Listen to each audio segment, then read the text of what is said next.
to impart to us spirit, let it be spirit and life, like you said, Lord Jesus. Every one of us who is taking part in this meeting, Lord, let us receive this word into our spirit, and we will run with it, my Father, and know that you have called us, you have chosen us, Lord. Every one of us, Lord, our life never be the same again. Hallelujah. Thank you, Lord, for everything done in the spirit will sustain us and live in us forever. Thank you, Father. We give you all the glory and honor. Bless this meeting, my Father. Let your presence be here. Everyone who take part, they will know that they have heard the voice of God from man of God, Pastor Darrell. We give you all the glory, honor, and praise and worship belong to you, Father. In Jesus' name, amen. Thank you. Thank you. Padangan is Nadirata studio and Tone. Whether make Hungak, those Sindra keep a direct Kumari Kibu, a member studying a Padangan Nikela. Mang Ek may Kalda the Hitia, Namut Nadira, Tamai make it a Kumakala, Matahungak Nandukele, Magi, Yalu, Tiakino, Christine, it ready wife, Harida me. Engineer की properly को आगे गाक by force में हम माँ एक current है अभी मैं दोनों से studio आते ना मैं पास महीने इन्ना दंड yeah there's another person that I would like to thank me तो एक किन्हीं ऐसा past महीने की तो मैं आप पुलो इस्लाम मिशन रिवाइड करना पड़ेगा पंद्रह past महीने इन्हों क्या past මහින්ද ඉන්නවා I know past මහින්දර මතකද දන්නේ මම 1992 දී පළමු වතාවට අපි ආව ලංකාවට පාස්ටර් ලෝරිත් එක්ක පාස්ටර් ලෝරිගේ ලංකාවේ මීටින්ග්ස් වගේ තියන්න උපනය මේ මීටින්ග්ස් වගේ තියන්න through පාස්ටර් ලලිත් ඒ ගිය වෙලාවේදී පාස්ටර් මහින්දයි මමයි අපි මේ පිටිපස්සෙන් ඉඳගෙන ගිනි තිබ්බා නීති මීටින්ගකට ඒ කියන පිටිපස්සෙන් ඉඳගෙන අපි දෙන්නම මැදහත් යාඥාවක් කළා ස්ටේජ් එක පිටිපස්සේ අපි ඉස්සරහට ගියම නැහැ අපි යාඥා කරගෙන දවස මට මතකයි පාස්ටර් ලලිත් එක මීටින් එකකට මට ඇවිල්ලා කිව්වා ඉස්සරහට ඇවිල්ලා වීඩියෝ පටන් ගන්න ඉස්සර ප්‍රේ කරන්න කියලා මම කිව්වා නෑ මට ඒ ටික ලොකු වැඩක් පිටිපස්සේ තියෙනවා කියලා ඊට පස්සේ මේ මීටින් ඉවරනාන් පස්සේ සුමානයක් විතර මීටින් ගියා මීටින් ඉවරනාන් පස්සේ පාස්ටර් ලෝරි ඕස්ට්‍රේලියාවට ගියා මම හිතුවා තව දවස් 5ක් නෑදෑයෝක එකතු වෙලා අපේ අක්කව බලලා දෙන්නගේ අම්මව බලලා ඒගොල්ලෝ බලලා මම ඕස්ට්‍රේලියාවට යනවා කියලා Pastor Mahinda magi petra herla kiwa brother we avila api palli desana karanna ma udde kiya mama we desana karanna neme yar pastor lori ki bag එක උස්සගෙන ආවා ඒතර ගැලවිලි මම ගැලවුනේ 1988 ඒතර අවුරුදු 4යි ගැලවිලි ඉතින් මෙතකොට pastor Mahinda මට කිව්වා ඔයාලට දෙවියන් වහන්සේ කියනවා ඇවිල්ලා මගේ පල්ලිය දේශනා මම හරියට වෙවුලා මම ඒ දවස්වල කොච්චර තාමත් ඒ ජොලිදකම තියෙනවා මම කොහේ ගිහිල්ලා හොඳ පණිඩයක් කිව්වොත් මම ඒකේ කැසට් එක ගන්නවා. ඉතින් මගේ ඕන වෙලාවට කැසට් තියෙනවා. මට තිබුණා ඒ දවසේ කැසට් එකක් රැල්ෆ් මෙහෝනි කියලා. Google කරලා බලන්න රැල්ෆ් මෙහෝනි කියන්නේ ලොකු දෙවියන් වහන්සේගේ ලොකු මිෂනරි කෙනෙක් චයිනා ඇෆ්‍රිකා වල එහෙම ලොකු දේවල් කරපු මිෂනරි කෙනෙක්. එයාගේ CD එකක් තිබුණා මේ කැසට් එකක් තිබුණා මම ළඟ. මම කැසට් එක ඇහුවා. දහසරයක් විතර ඇහුවා.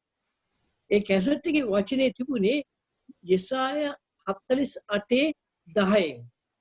ඒකේ තිබුණ බලව මම නුඹ පවිත්‍ර කෙලෙමි නුඹ රිදීමෙන් නොව පීන නැමැති උදුනේදී නුඹ තෝරාගත්තේ කියලා.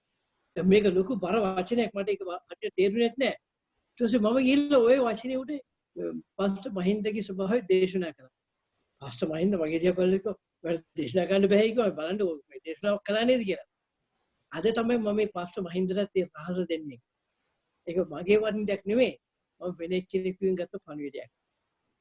ඉතින් එදා ඉඳලා එදා පටන් ගත්ත මිෂන් වැඩ අද වෙනකම් අපි කරගෙන යනවා. ඊට පස්සේ අවුරුදු ගණනාවක් මම ගියේ ලංකාවට විතරයි ගියේ. මට තිබුණේ මේ කවුද පාස්ටර් මහින්දගේ සභාව තමයි ඕල්ලාට අරලා තිබුණේ. ඊට පස්සේ පාස්ටර් ලලිත්ගේ කැම්ප්ස් වල කතා කරලා තියෙනවා. එහෙම තමයි දෙවියන් වහන්සේට විරුද්ධ කළේ. එතන අපි දෙවියන් වහන්සේ සේවය කරනකොට කිසි දෙයක් සුළු නොකර ඉදිරියටම යන්න ඕනේ. කිසිම පසුබැසීමකට හේතුවක් ආවත්.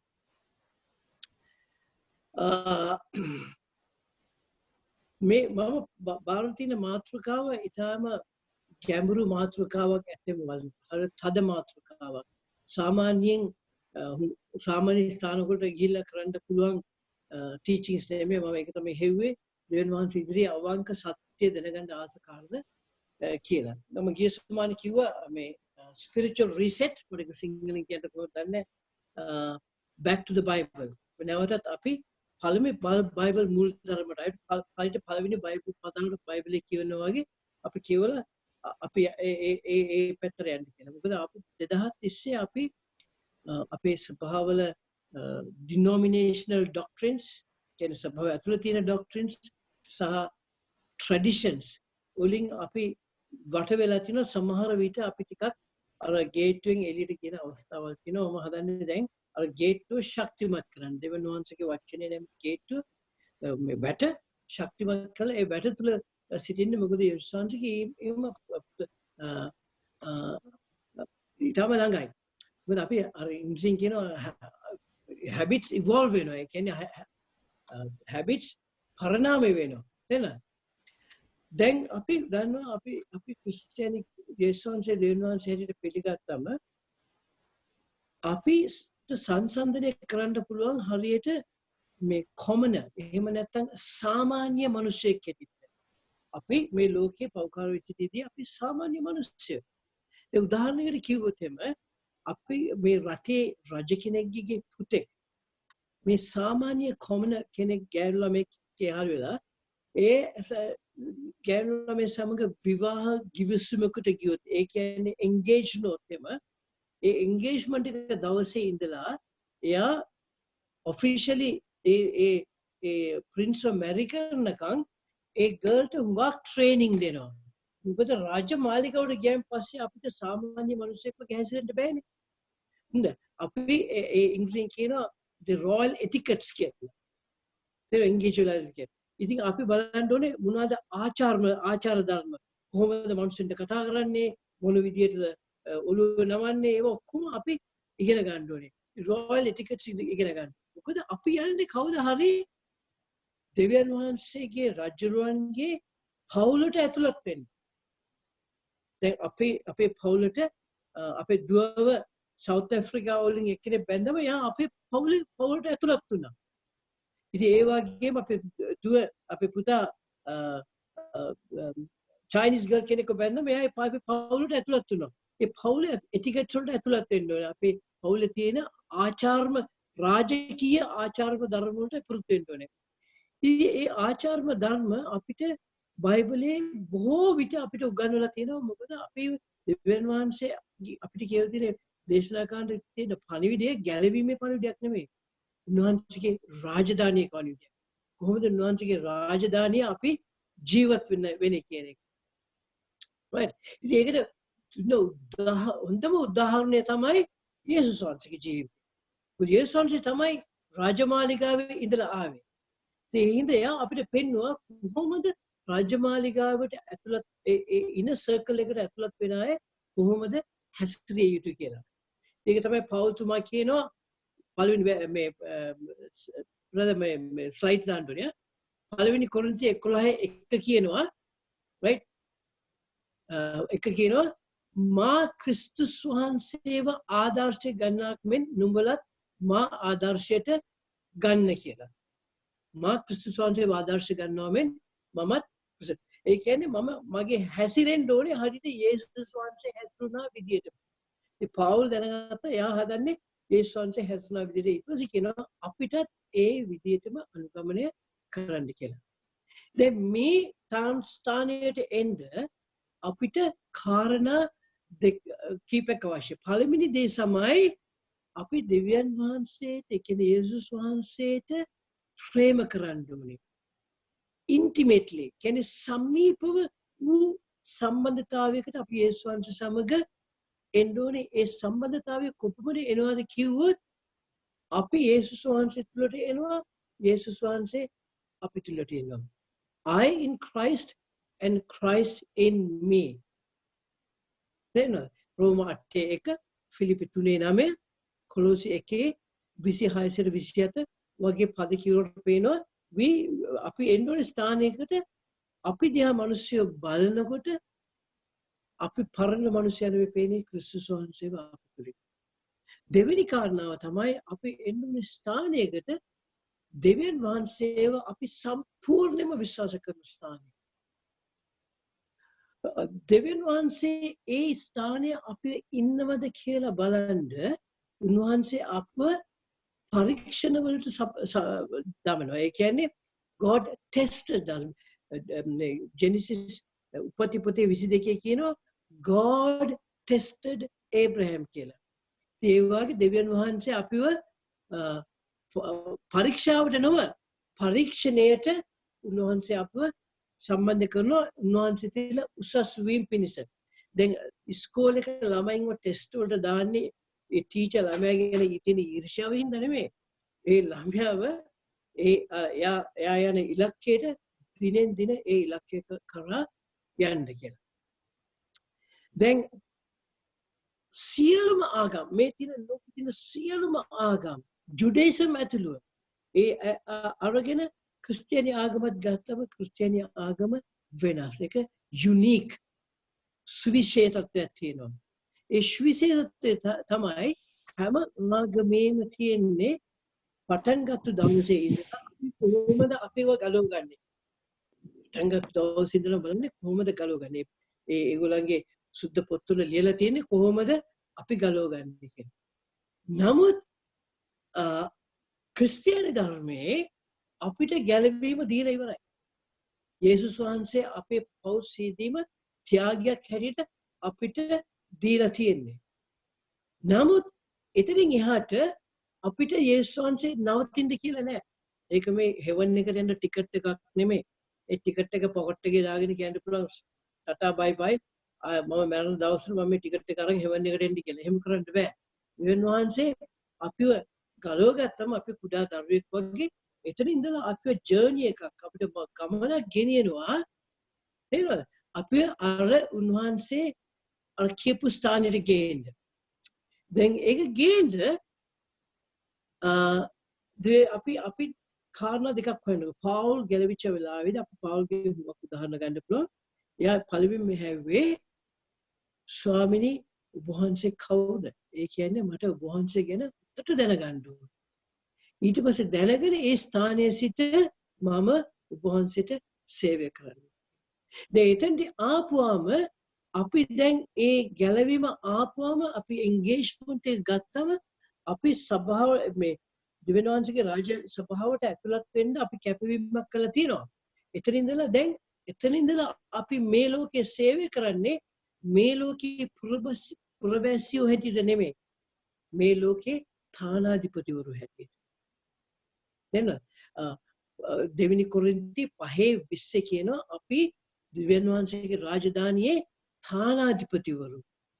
ෆිලිපි 3 කියනවා අපේ පුරවැසි භාවය තියෙන්නේ ස්වර්ග රාජ්‍යය කියලා.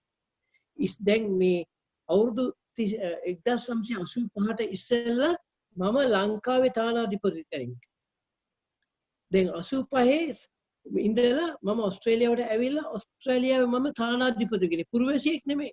මම ඕස්ට්‍රේලියාවේ ථානාධි ඇම්බැසඩර් කෙනෙක්. right? then බයිබලයේ කියනවා මේ ස්ථානයට අපි අපේ ජීවිතේ පුහුණු වීමට ඉඩ දෙන්නේ නැත්නම් උන්වහන්සේ අපිට කියනවා අපි හරි අඥාවන්තයි. ඉංග්‍රීසියෙන් කියනවා fool කියලා. මම දන්න සිංහලෙන් කියන්නේ මෝඩෙක් කියලා. ඒ කියන්නේ මත්තෙව් 25:8 කියනවා කන්‍යාව 10 දෙනෙක් හිටියා. ඒ 10 දෙනෙන් 5 දෙනෙක්ට කිව්වේ fools කියලා. අඥානියෝ කියලා තියෙන්නේ. ඒක හරි කරුණාවන්ත වචනයක්. මෙච්චර කිව්වා වගේ ඒක නම ඒක මෝඩ වැඩක් අපි ඒ ගමන අපි යන්න ලෑස්ති නැත්තම් කියලා. අපි ඒ වගේම අපි දෙවියන් වහන්සේ සමග බලනකොට උන්වහන්සේ අපේ අතර රහසක් නැතුව ස්ථානයකට ගේන්න දෙවියන් වහන්සේ ආශය කරනවා. නමුත් අපි ඒ ස්ථානෙට අපි උන්වහන්සේගේ confidence උන්වහන්සේගේ විශ්වාසය තියාගන්න. ඉතින් අපි ක්‍රිස්තියානි ධර්මයේ දිහා බලනකොට අපිට යම් කිසි දෙයක් පේනවා. ඒ තමයි අපේ දෙවියන් වහන්සේ පටන් ගැනීමේ සිට අන්තිම දක්වා උන්වහන්සේ ප්‍රකාශ කළ ඉවරයි. යෙසායා 46 9 සිට 10 දක්වා කියනකොට කියනවා පුරාණයේ පළමු කාරණා සිහි කරන්න. මක්නිසාද මමම දෙවියන් වහන්සේය. වෙන කෙනෙක් නැත. මම දෙවියන් වහන්සේය. මා සමාන කෙනෙක් නැත. මම වනාහි අන්තිමය මුලපටන්ද තවම සිද්ධ වන දේ පුරාණයේ පටන් ගන්න දන්නා වූ මාගේ මන්ත්‍රණය පවත්වන්නේ කියත් මාගේ මුළු කැමැත්ත ඉෂ්ට කරන්නේ මේ කියත් කියනවායි තනන් වහන්සේය. දැන් සිංහලෙන් කියලා තියෙන්නේ පුරාණයේ පටන් දන්නා වූ කියලා. නමුත් ඉංග්‍රීසියෙන් කියලා තියෙන්නේ I have declared the end from the beginning. එයා දන්නවා විතරක් නෙවෙයි ඒක ප්‍රකාශ කරලා තියෙනවා. කුටිම ඒ කියලා දේ යාට බලය තියෙනවා. දැන් මම කාට හරි කියලා කිව්වොත් මම වැට කාර් එකක් අරන් දෙන්නම් කියලා මගේ බැංකුවේ සල්ලි නැත්නම් මගේ කිව්ව ප්‍රකාශය මට කරන්න බෑ.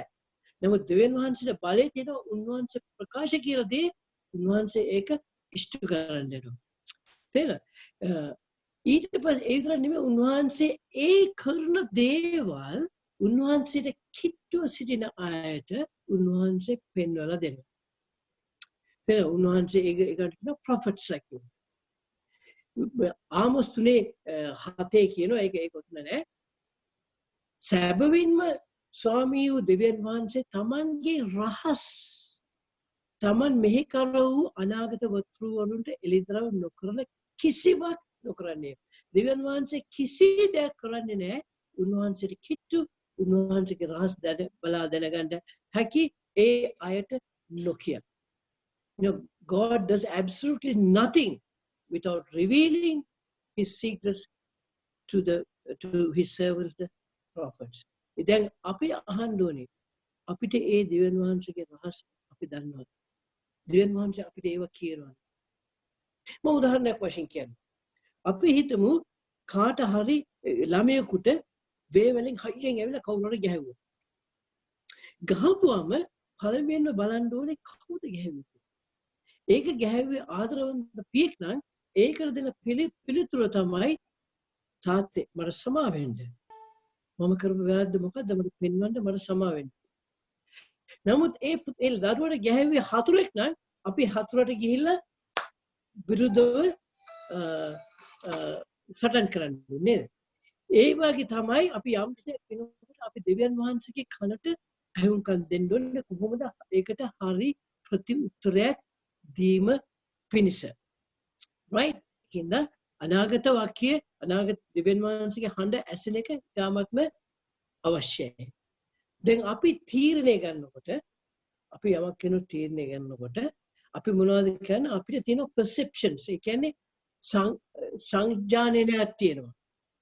අපි යම් කිසි දෙයක් බලනවා අපිට ඇසෙන පෙනෙන දේ කනට ඇහෙන දේ අපේ තියෙන දැනුමත් ඒ තුනම දාලා අපි perception එක perceive කරනවා. අපි ඒක තීරණයක් ගන්නවා කොහොමද කියලා. අපි හිතමු මෙකැනික් කෙනෙකුට කාර් එකක් ගෙනවොත් ඒ කාර් එකේ ශබ්ද බලලා එයා මේ මොනවද කියන්නේ කියලා අහලා එයාගේ දැනුම දාලා එයා ඒක ගැන තීරණයක් ගන්නවා මේ කොහොමද හරි ගස්සන්න ඕනේ කියලා.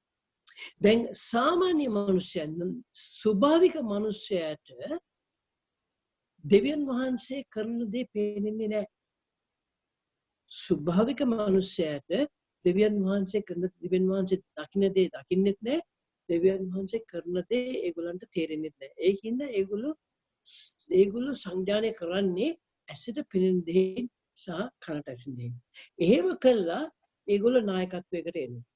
එතකොට සමහරවිට ඒගොල්ලෝ වැරදිනවා. නමුත් අපි දන්නවා නම් දෙවියන් වහන්සේගේ කියන්නේ මොනවද? දෙවියන් වහන්සේ කරන්නේ මොකද්ද කියලා අපි ඒ සංඥානය තුළින් නායකත්වය ආපුවම අපිට පුළුවන් මිනිස්සයව හරි මාර්ගයේ ගෙනියන්න. ඕකේ? අපේ දෙවියන් වහන්සේ ජීවමානයි. දෙවියන් වහන්සේ ජීවමානයි. ඒ කියන්නේ උන්වහන්සේ අපි සමග කමියුනිකේට් කරනවා. ඒ කියන්නේ උන්වහන්සේ අපි සමග කතා කරනවා. සංනිවේදනය කරනවා අපි සමග. දෙවියන් වහන්සේ අප සමග කතා කරන දෙවියන් වහන්සේ කෙනෙක්. ගොළු දෙවියන් වහන්සේ කෙනෙක් නෙමෙයි. ඒ වගේම දෙවියන් වහන්සේ දැන් අපි අදහන ජීවමාන දෙවියන් වහන්සේ කෙනෙක්. අපි හිතමු ගණික මහාචාර්ය කෙනෙක් කියනවා. ගණිත මහාචාර්ය කෙනෙක්. Professor of mathematics. දැන් ඒ professor of mathematics එක ගණිත මහාචාර්ය ගාවට ගිහිල්ලා මැරිලා තප්පරයකින් පස්සේ ඇහුවොත් එම අංකල් 2 එකතු කළාම උත්තරේ කීයද කියලා යාට උත්තරේ දෙන්න බෑ. නමුත් ඒ මොකද එයා ජීවමාන නැහැ. කොපමණ දේවල් දැනගෙන හිටියත් අපි හදාන දෙවියන් කොපමණ බලවත් වුණත් කොපමණ දේවල් දැනගෙන හිටියත් එයා මැරිලා නම් අපිට බෑ එයාගෙන් ප්‍රශ්නයක් අහන්න. නමුත් අපේ දෙවියන් වහන්සේගෙන් අපිට අදත් කතා කරන්න පුළුවන්.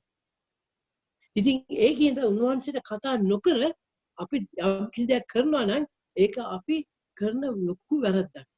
යොහන් 5:19-20 කියනවා එබැවින් යේසුස් වහන්සේ උත්තර දෙමින් සැබවක් නුඹලාට කියමි පියාණන් වහන්සේ යමක් කරනවා පුත්‍රයා දක්නේද ඒ දේ මිස තනියම කිසිවක් කරන්නට ඔහුට බැරිය. කියන්නේ යේසුස් වහන්සේ නිසා පවා කලේ පියාණන් වහන්සේ සමග සාකච්ඡාව බැරිය. මක්ස්තද උන්වහන්සේ යමක් කරන්නේද පුත්‍රයාණන් වහන්සේ ඒ සේම කරන්නේය. කුමකේින්ද පියාණන් වහන්සේ පුත්‍රයාණන්ට ප්‍රේම කරනසේක. දැන් මම පටන් ගන්න මේක ඇහුවා ඕගොල්ලෝ අවංකයෙන්ම පියාණන් වහන්සේට පුත්‍රයාණන් වහන්සේට සුද්ධාපන වහන්සේට ප්‍රේම කරනවා කියලා. තමන් වහන්සේගේ කරුණාව සියල්ල ඔහුට පෙන්වනසේක. තමන් වහන්සේගේ කරුණාවේ සියල්ල ඔහුට පෙන්වන. නුඹලා මවිත වන පිණිස මීට වඩා මහත් ක්‍රියාවලින් ඔහුට පෙන්වනසේක. දෙවියන් වහන්සේ කියන උන්වහන්සේ කරන සියලු දේම පියාණන් වහන්සේ පෙන්නපු දේ තමයි පුත්‍රයාණන් වහන්සේ කළේ. ඊට පස්සේ අපිට කියනවා අපිට පුත්‍රයාණන් වහන්සේ වගේ වෙන්න කියලා. මොකද අපි දැන් ඇතුළත් වෙන්න යන්නේ උන්වහන්සේගේ පවුලට. දෙවියන් වහන්සේ පියාණන් වහන්සේ උන්වහන්සේගේ පුත්‍රයන් වහන්සේට මනමාලියක් සොයනවා අපි අතරතුරේ.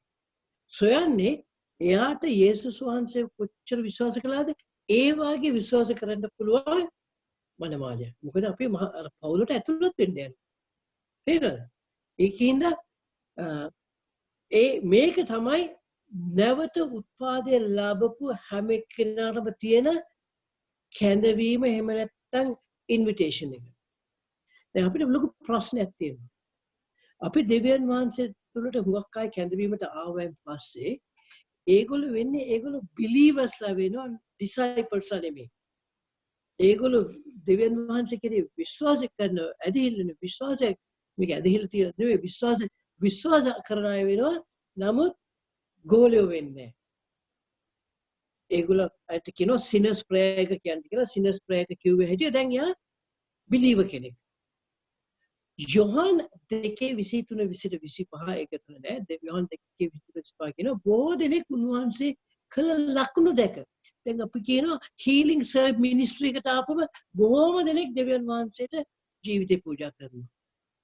දේවිතේ ඒගොල්ලෝ අත උස්සලා කියනවා ගැලවීමේ යාඥාව කියනවා කියලා. ඉතින් බයිබලයේ කියනවා බොහෝ දෙනෙක් උන්වහන්සේ කළ ලකුණු දැක උන්වහන්සේගේ නාමයේ කෙරෙහි බයිබලයේ කියලා තියෙන සිංගල් බයිබල් කියන අදහගත්තුයි කියලා. නෑ උන්වහන්සේ කෙරෙහි විශ්වාස මට විශ්වාසයි වැයට පුළුවන් මාව සුදු කරන්න කියලා. එයාගේ ඇදහිල්ල එයාගේ දෙවියන් වහන්සේ තියෙන සම්බන්ධතාවය එතනින් ඉදිරියට යන්නේ නෑ. මම දන්නවා වැයට මාව සුව කරන්න පුළුවන් කියලා මාව සුව කරන්න. මම දන්නවා වැයට මට කාර් එකක් දෙන්න පුළුවන් කියලා මට කාර් එකක් දෙන්න. එයාගේ ඒ ඇදහිල්ල කිට්ටු සම්බන්ධතාවයකට එන්නේ නෑ. යොහන් 22 මතේ 28:19 කියන්නේ මොනවද? නුඹ මුළු ලෝකෙම ගොස් ගෝලියෝ බිහි කරන්න කියලා. දැන් බයිබලෙ කියනවා ගෝලියෝ අවුරුදු 3ක්ම යේසුස් වහන්සේ සමග හිටියා. දැන් යොහන් 2:23-25 දක්වා කියනවා මම ඕගොල්ලෝ මගේ පස්සේ ආවේ මගේ කරපු හාස්කම් හින්දා. දැන් ඕගොල්ලෝ මම ගැන විශ්වාස කළා. හැබැයි මම ඕගොල්ලෝ ගැන විශ්වාස කරන්නේ නැහැ කියලා. දෙවියන් වහන්සේ යේසුස් වහන්සේ උන්ට කිට්ටුනේ නැහැ. ඊට පස්සේ අවුරුදු 3ක කාලයක් ගෝලියෝ 12 දෙනා විශේෂයෙන්ම යේසුස් වහන්සේ සමග හිටියා. ඒගොල්ලෝ යේසුස් වහන්සේ සමග විශ්වාසවන්තව යේසුස් වහන්සේට කීකරුව යේසුස් වහන්සේ සමග සිටියා. ඒ හිටපු නිසා යේසුස් වහන්සේ දැන් මේගොල්ලන් ගැන වෙනම කතාවක් කිව්වා. අරගොල්ලන්ට කිව්වේ ඕගොල්ලෝ මම ගැන විශ්වාස කරපු අය දැන් මෙයා යේසුස් වහන්සේ මේගොල්ලන්ට කියලා ඕගොල්ලෝ මගේ යාළුවෝ කියලා. යමෙක් තාව යොහන් 15:13 දක්වා යමෙක් තමාගේ මිත්‍රයන් උදෙසා තමාගේ ජීවිතය දීමට වඩා මහත් ප්‍රේමයකින් කිසිවෙකුට නැත. දැන් අපි යේසුස් වහන්සේ කියනවා මම නුඹට මගේ ජීවිතය දීමට තරම් ප්‍රේම කරයි කියලා. අද යේසුස් වහන්සේ අහනවා ඔයා කැමතිද ඔයාගේ ජීවිතය දීමට තරම් මට ප්‍රේම කරන්න කියලා. right? මම නුඹලාට ආඥා කරන දේ නුඹලා කරනවා නම් අපි කොහොමද දෙවියන් වහන්සේට ආදරය පෙන්වන්නේ? ලස්සන සින්දුවක් ලියලා නෑ. උන්වහන්සේ අපිට කියපු දේ කරනවා නම් ඒ කියන්නේ මොකද්ද? දෙවියන් වහන්සේට ප්‍රේම කරන්න, අසල්වාසියට ප්‍රේම කරන්න. අපි දෙවියන් වහන්සේට ප්‍රේම කළා අසල්වාසියට ප්‍රේම කරන හින්දා තමයි දෙවියන් වහන්සේගේ වචනේ අරගෙන මුළු ලෝකෙට වෙන්නේ. තේරෙනවද? නුඹලා එතකොට නුඹලා මාගේ මිත්‍රයෝ. 16 තමාගේ ස්වාමී කරන්නේ කුමක්ද නොදන්නා බැවින් නුඹලාට දාසයෝ යයි නොකියමි. මන්සද මාගේ පියාණන් වහන්සේගෙන් මා ඇසු සියල්ල නුඹලාට දැන්නු බැවින් නුඹලා මිත්‍රයෝ කියමි. ඒ කියන්නේ පියාණන් වහන්සේ සියලුම රහස් යේසුස් වහන්සේට කිව්වා. යේසුස් වහන්සේ අද කියනවා මා ඇසු සියල්ල නුඹලාට දැන්නු බැවින් නුඹලා මගේ මිත්‍රයෝ. දැන් බලපුවම මේ සම්බන්ධතාවය ඉතාම කිට්ටු සම්බන්ධතාවය. නමුත් පොඩි ප්‍රශ්නයක් තියෙනවා. ඒ ප්‍රශ්නේ තමයි මේක. මෙච්චර කිට්ටු සම්බන්ධතාවයක් තිබුණා නම් ඇයි එහෙනම් ගෝලියෝ ඉතින් නුවන්සේ අනුගමනය කරු සියල්ල ගෝලියෝ ඇතුළු ඒගොල්ලෝ හැම එක්කිනාටම යේසුස් වහන්සේගේ පළවෙනි කැඳවීමේදී උන්වහන්සේව මිස් වුණා. right? they missed him in his first coming. ඒගොල්ලන්ට සම්පූර්ණ එළිදරව්වකට එන්න බැරි වුණා. මේ තමයි පියාණන් වහන්සේගේ පුත්‍රයා අපේ ගැලුම්කාරයා කියන එළිදරව්වට එන්න බැරි වුණා. දැන් අපි ඒ මිස්ටේක් එකම කළොත් අපි දෙවියන් වහන්සේ කොච්චර ආදරේ වුණත් කොච්චර බයිබලය දැනගත්තත් අපිත් ඒ මිස්ටේක් එකම කළොත් එම අපිත් යේසුස් වහන්සේගේ දෙවෙනි ඊම ගැන වැරදි ආකල්පයක් ඇති කරගෙන මිස් වෙන්න ඉඩ තියෙනවා. ගෝලයන්ට මිස් වුණා නම් පළවෙනි කැඳවීමේදී අපිට කොහොමද මිස් වෙන්නේ? මෙන්න තියෙනවා. අපි අද බලන්න යන්නේ මේ මිස් වෙන එකෙන් කොහොමද අපි බේරෙන්නේ කියලා. අපි ඉතින් අපි බලමු ඒගොල්ලන්ට වැරදුනේ කොහෙද කියලා. පළවෙනිම බලමු ඒගොල්ලන්ට වැරදුනේ කොහොමද කියලා. ඊට පස්සේ බලමු ඒක වැරදුන එක කොහොමද හරි ගස්ස ගන්න. right? පසු ඉස්සරම මම පසුබිම කියන්නේ. මේ සිද්ධිය උනේ මේ පසුබිම් දර්ශනය උනේ එහෙම නැත්නම් මේ සිනාරියෝ මේ සීන් එක උනේ යේසුස් වහන්සේ මලුන්ගෙන් නැගිට දවසේ මම හිතන්නේ. එදා බයිබලයේ ලූක් 24 කියනවා ගෝලියෝ දෙදෙනෙක් ජෙරුසලම් සිට එම්මෝස් යන ස්ථානයට පයින් ගමන් කරගෙන ගියා. කියන්නේ 67ක් පමණ දුර ස්ථානයකට මේගොල්ලෝ පයින් ගමන් කරගෙන යනවා. හැබැයි ඒගොල්ලෝ බොහොම දුකින් ගියේ. මොකද ඒගොල්ලෝ යේසුස් වහන්සේගේ ගෝලියෝ 12 දෙනාගෙන මේ සමහරවට 70 ගේ හිටිය ගෝලියෝ වෙන්න පුළුවන්. ඒගොල්ලෝ යන ගමන් බොහොම දුකයි අයියෝ යේසුස් වහන්සේ මරුවානේ I don't know අපිට දැන්නේ මොකද උනේ කියලා අයියෝ අපි දැන් නිකන් මේ කොහේ යන්නද දන්නේ නැහැ වගේ බොහොම කනසල්ලෙන් යනවා. මුළු කතන්දරේම කියවන්න ලූක් 24 13 සිට 32 දක්වා මම පද කීපයක් පමණක් ගන්නම්. 24 15 සිට 17 දක්වා කියනවා. තවද ඔවුන් කතා කරමින් විචාරමින් සිටියේදී යේසුස් වහන්සේ ඔවුන් ළඟට පැමිණ ඔවුන් සමග ගියසේක. නමුත්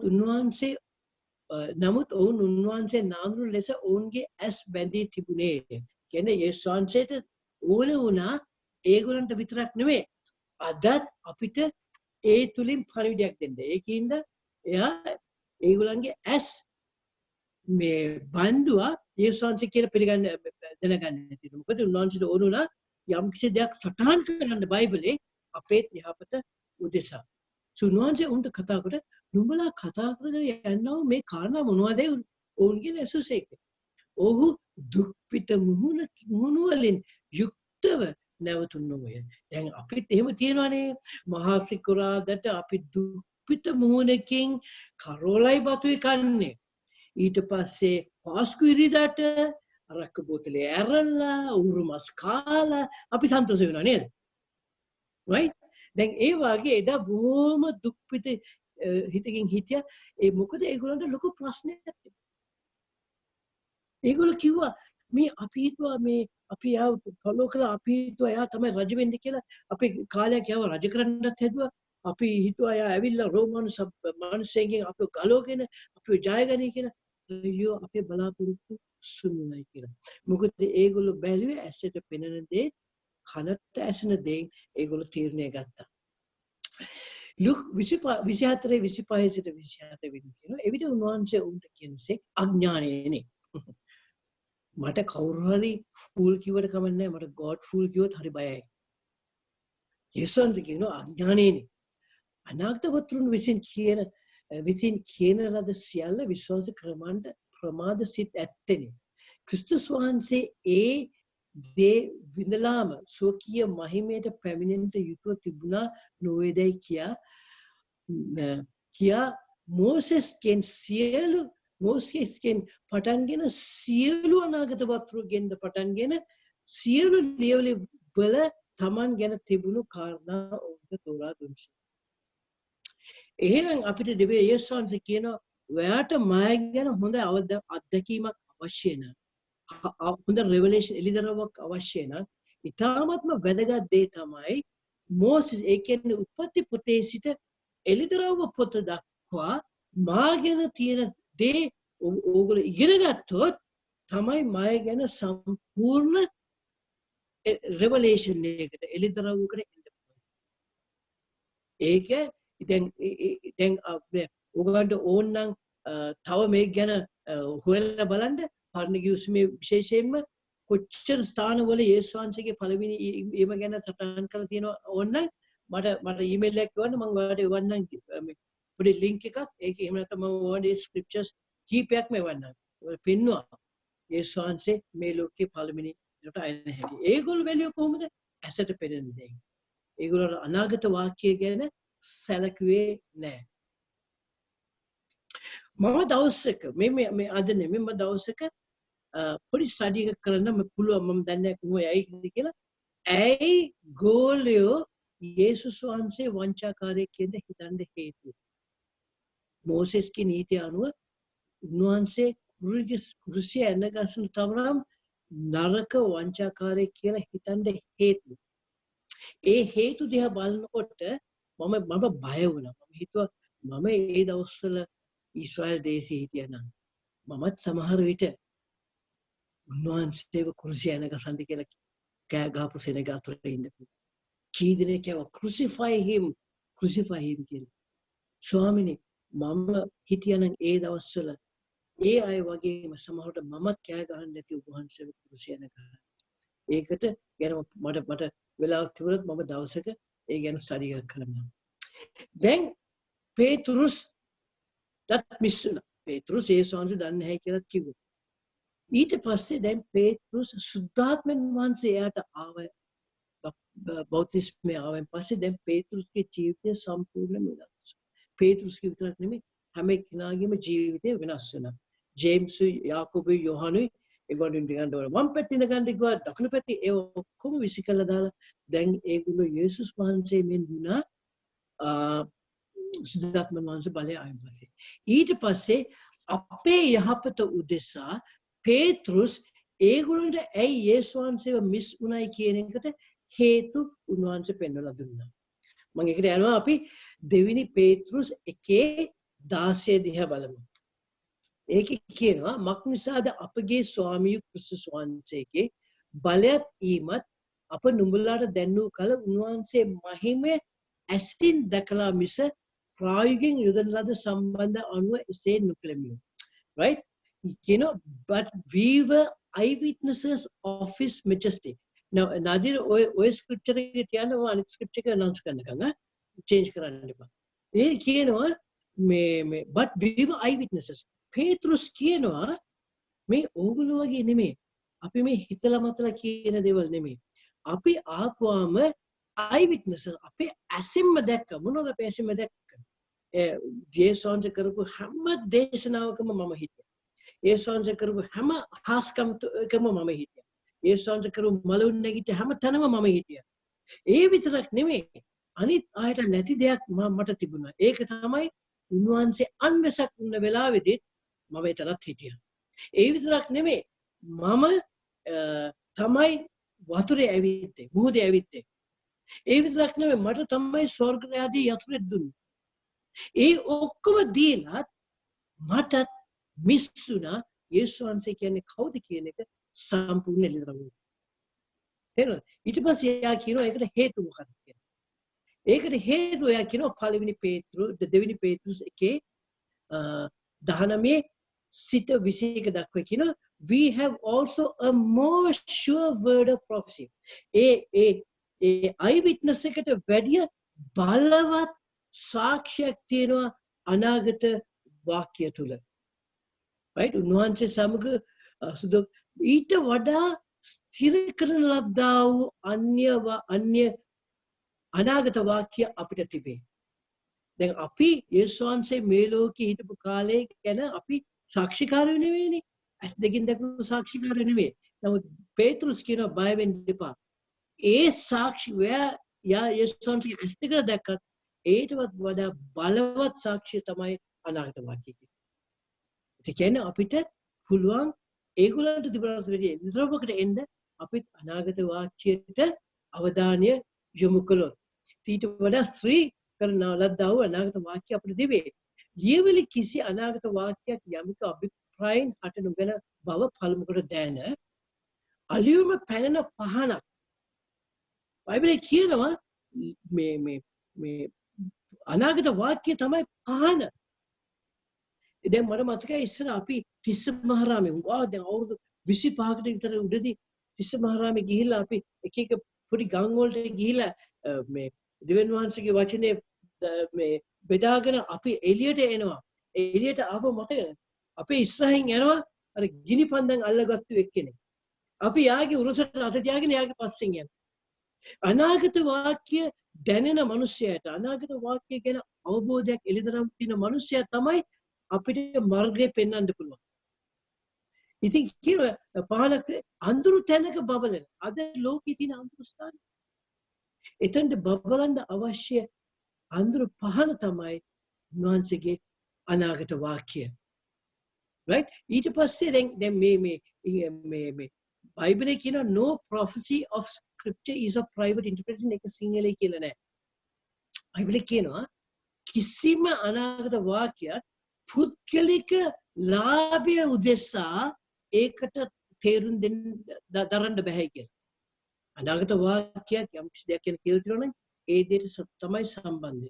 අපි ඒකට අනාගත වාක්‍ය අරගෙන ඒක කරකවල අපේ සාක්කුවර දාගන්න. ඒක අපිට සාක්කුවර දාගන්න අවශ්‍ය දෙයක් නම් ඒක ඒ විදිහට කියලා තියෙනවා. එහෙම නැත්නම් මේ අනාගත වාක්‍ය බයිබලයේ කියනවා no prophecy of scripture is of any private interpretation.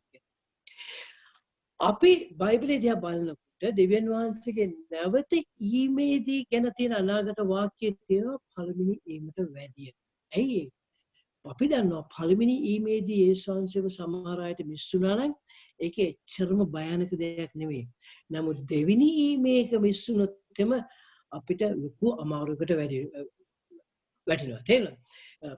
ඉතින් ඒකින්ද අපි දෙවියන් වහන්සේ වැඩිපුර ඒව දීලා තියෙනවා අපි මෝඩ නොවි මේවා ගැන වාක්ම අවධානය යොමු කරන්න. අපි ආයතන සමහර කියනවා අයියෝ මම දවසක් කෙනෙක් බ්‍රදර් මේ අපි ගොස්පල් එක සිම්පල් තියාගන්න ඕනේ. ගොස්පල් එක සිම්පල් තියාගන්න. ඉතින් මම අහුවා මේ බයිබලයේ ගැඹුරු දේවල් තියලා තියෙන්නේ අපේ දෙවියන් වහන්සේ හරි ආඩම්බර දෙවි කෙනෙක්ද? යාට පෙන්වන්න ෂෝ ඔෆ් කරන්න ඕනද? නෑ. ඒවල තියෙන වටිනාකම හින්දා වහන්සේ පෙන්වලා තියෙනවා. තේරෙනවද? ඉතින් අපි අපි සම්පූර්ණ කීකරුකමට උන්වහන්සේ තුළ එන්න ඕන නම් අපි උන්වහන්සේගේ සම්පූර්ණ බයිබලය අපි කියවන්න පුරුදු වෙන්න ඕනේ. දැන් අපි දන්නවනේ මේ කන්‍යා the 10 virgins කන්‍යෝ 10 දෙනාගේ කතන්දරේ පස් දෙනෙකු ඒ කන්‍යා ඒගොල්ලන්ට තෙල් තිබුණා. ඒගොල්ලන්ට Holy Spirit තිබුණා ඒගොල්ලන්ට. ඒගොල්ලෝ virginsලා කන්‍යාව. ඒ කියන්නේ සමහරට ගැලුම් වෙලා අපි වෙන්න පුළුවන්. මොකද ඒගොල්ලෝ යේසුස් වහන්සේ මනමාලිය සොයන් අප් වෙලාවේ පස් දෙනෙක්ව දාලා ගියා. සමහර කියනවා අයියෝ බ්‍රදර් තව එකක් කියනවා දෙවියන් වහන්සේ අපිට ආදරේ අපිව උන්වහන්සේ නෝර අපිව ඔසවගෙන යනවා කියලා. දැන් ෆේමස් එකක් නේ දැන් ඉන්නේ දෙවියන් වහන්සේ මුළු ලෝකේ පාපේ උදෙසා මැරුණා. දෙවියන් වහන්සේ අපිට ආදරේ ඒකෙන් හින්දා උන්වහන්සේ අපිව දාලා යන්නේ නැහැ කියලා. දැන් දෙවියන් වහන්සේ මුළු ලෝකෙටම හිට්ලර්ට ආදරේ. නමුත් දෙවියන් වහන්සේ පුළුවන් වුණාද හිට්ලර්ට දෙන්න? බැරි වුණා නේද?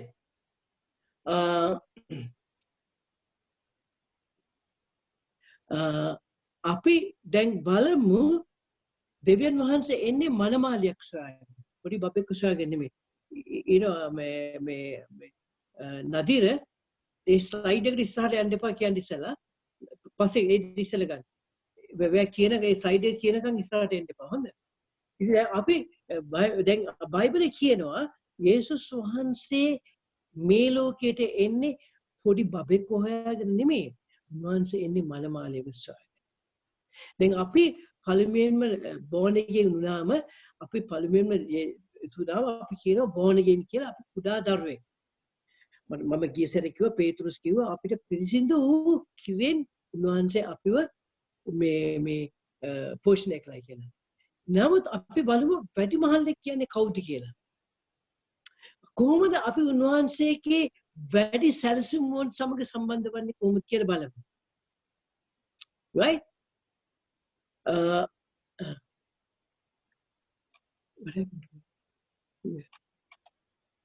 okay අපි කොහොමද වැඩිමහල් ඒ ස්ථානයේ එන්නේ කියලා බලමු.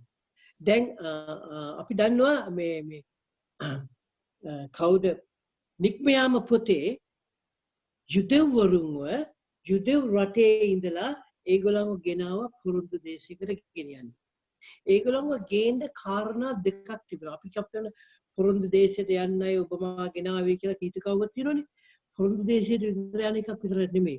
ඒගොල්ලන්ව ගෙනාවේ කාරණා දෙකකට. පළවෙනි කාරණාව තමයි පියාණන් වහන්සේට ආත්මයෙන්ද සත්‍යෙන්ද දෙවියන් වහන්සේ නමස්කාර කිරීමේ ජීවන රටාවකට ඒගොල්ලන්ව ඇතුළත් කරන්න. right a lifestyle of worshiping God in spirit and in truth. ඒකට නික්මයාම පොතේ 7:16 නික්මයාම පොතේ 8:11 9:1 යෝහන් 4:22 සිට 24 දක්වා බලනකොට පේනවා දෙවියන් වහන්සේ අපි තුලින් හොයන්නේ යුදෙව් මේ ඊජිප්ත් රටින් ආපු අයගෙන් හෙව්වේ උන්වහන්සේගේ පියාණන් වහන්සේට ආත්මය සහ සත්‍යෙන්ද නමස්කාර කරන අය.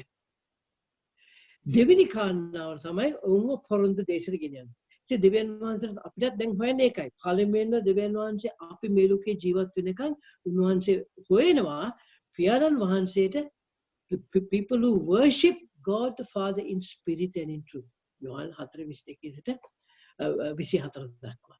දෙවෙනි කාරණාව තමයි ඒ කට්ටියව අරගෙන දෙවියන් වහන්සේ යනවා අපිව පොරොන්දු දේශයට ගෙනියන්න. පොරොන්දු දේශයට ගෙනියන්න. ඒගොල්ලෝගේ ගේන දෙවෙනි කාරණාව තමයි පොරොන්දු දේශයට ගෙනියන්න. උපත්ති පොතේ 15 13 14 18 21 නික්මයාම 3:8 13:5 23:29 මම මේකේ ස්ලයිඩ් එකේ කොපි එක එවන්න. නමුත් අපි දන්නවා හුඟක් අයට යන්න බැරි වුණා. right ඒකට හේතුව දැන් මම පොඩි chart එකක් දාන්න. right නදීර ඊළඟ chart එක දාන්න. right මම පොඩි මේ chart එකක් හැදුවා. ඒකේ එක පැත්තක පෙන්නුවා හීබ්‍රු 5:12 සිට 6:3 දක්වා කියවන්න ඕනේ. හීබ්‍රු 5:12 සිට 6:3 දක්වා කියනවා නුඹලා මේ වන විට කියනවා නුඹලා මේ වන විට ගුරුවරව සිටිය යුතු නොමුත් මුලාට තාමත් කිරිවන පොඩි දරුවම් වගේ කියලා. උන්වහන්සේ කියනවා මේ වන විට නුඹලා මාංශේ කන්නා වූ මේ වැඩි වෙන නුඹ තාමත් කිරිබොන දරුවෝ කියලා. ඊට පස්සේ 6:1 සිට 3 දක්වා යනකොට පෙන්නනවා කවුද මේ කිරිබොන දරුවෝ කියන්නේ කියලා. 5:12 සිට අන්තිම 14 විතරෙන් කියනකොට කියනවා නුඹලා මේවරු වෙනකොට ගුරුවරු සිටිය යුතුයි. නමුත් නුඹලා තාමත් කිරිබොන දරුවෝයි. 6:1 සිට 3 දක්වා කියනවා කිරිබොන දරුවන්ගේ තියෙන ලක්ෂණ. කිරිබොන දරුවන්ගේ ලක්ෂණයි මම අනිත් පැත්තෙන් දාන්නම් යුදෙව් ඊශ්‍රායල් මේ ඊජිප්ත් රටින් ආපු යුදෙව්වරුන්ගේ තිබුණ සලකුණේ දෙකම බලපුවම මේ දෙකම එක හා සමානයි. හිබ්‍රු 5:12 සිට 6:3 දක්වා වම් පැත්තේ නික්මයාම පොතේ තියෙන අයගේ තිබුණ දකුණු පැත්තේ තියෙනවා. පළවෙනි දේ ගැලවීම ලැබුවා ඒගොල්ලන්ට. දැන් පාරාවකින් ආපු එක හරියට ගැලවීම ලැබුවා හා සමානයි. වහල් කමින් ආවා හා සමානයි. මට මේක හරි කියන්න. වහල් කමින් ආවා සමානයි. හා සමානයි. රෝම 6:20. ඊට පස්සේ doctrines of baptism. ඒ කියන්නේ බැප්ටිසම් කියන්නේ මට පේන්නේ නැහැ. නෑ බැප්ටිසම් බෞතිස්මයේ මූලධර්ම. right?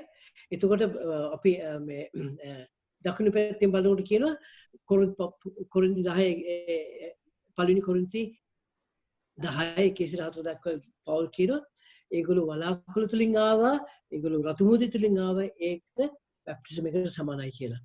එතකොට ෆේත් ගැන කතා කරනවා ඇදහිල්ල ගැන කතා කරනවා හිබ්‍රු 6:3 දක්වා. ඇදහිල්ල කියන්නේ healings සුවය හාස්කම් ඒ වගේම presence of God. ඒතර අනිත් පැත්තට ගියාම තේනවා ඒ ගීතාවලි 105:7 කියනවා ඒ ආපු කෙනෙක්ට වක්වත් කිසිම ලෙඩක් තිබුණේ නැහැ.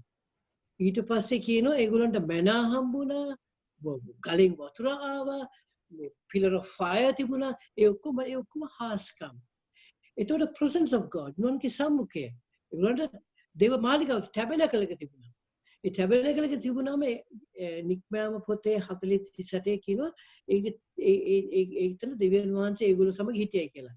එතකොට prosperity ඒ කියන්නේ ශාස්ත්‍රීය භාවය right පොහොසත්කම 6:3 ඇදහිල්ලෙන් අපිට ඒවා ලබා ගන්න පුළුවන් 6:1 අනිත් පැත්තට ගියාම පේනවා මුළු ඊජිප්ත් රටේ තිබුණ වස්තු ඔක්කොම ඒගොල්ලන්ගේ අතේ තිබුණේ. උපත්ති පොතේ 15:14 නික්මයාම පොතේ 3:22 සහ 12:36. ඊට පස්සේ අපි ෆේත් ගැන කතා කරනකොට 6:1 දක්වා ෆේත් ගැන කතා කරනකොට අපි දන්නවා දෙන්න giving tithes offerings අපි දෙනවා බය නැතුව. අපිට ඇදහිල්ල තියෙනවා අපිට ඒකින ආශිර්වාද දෙනවා කියන්නේ.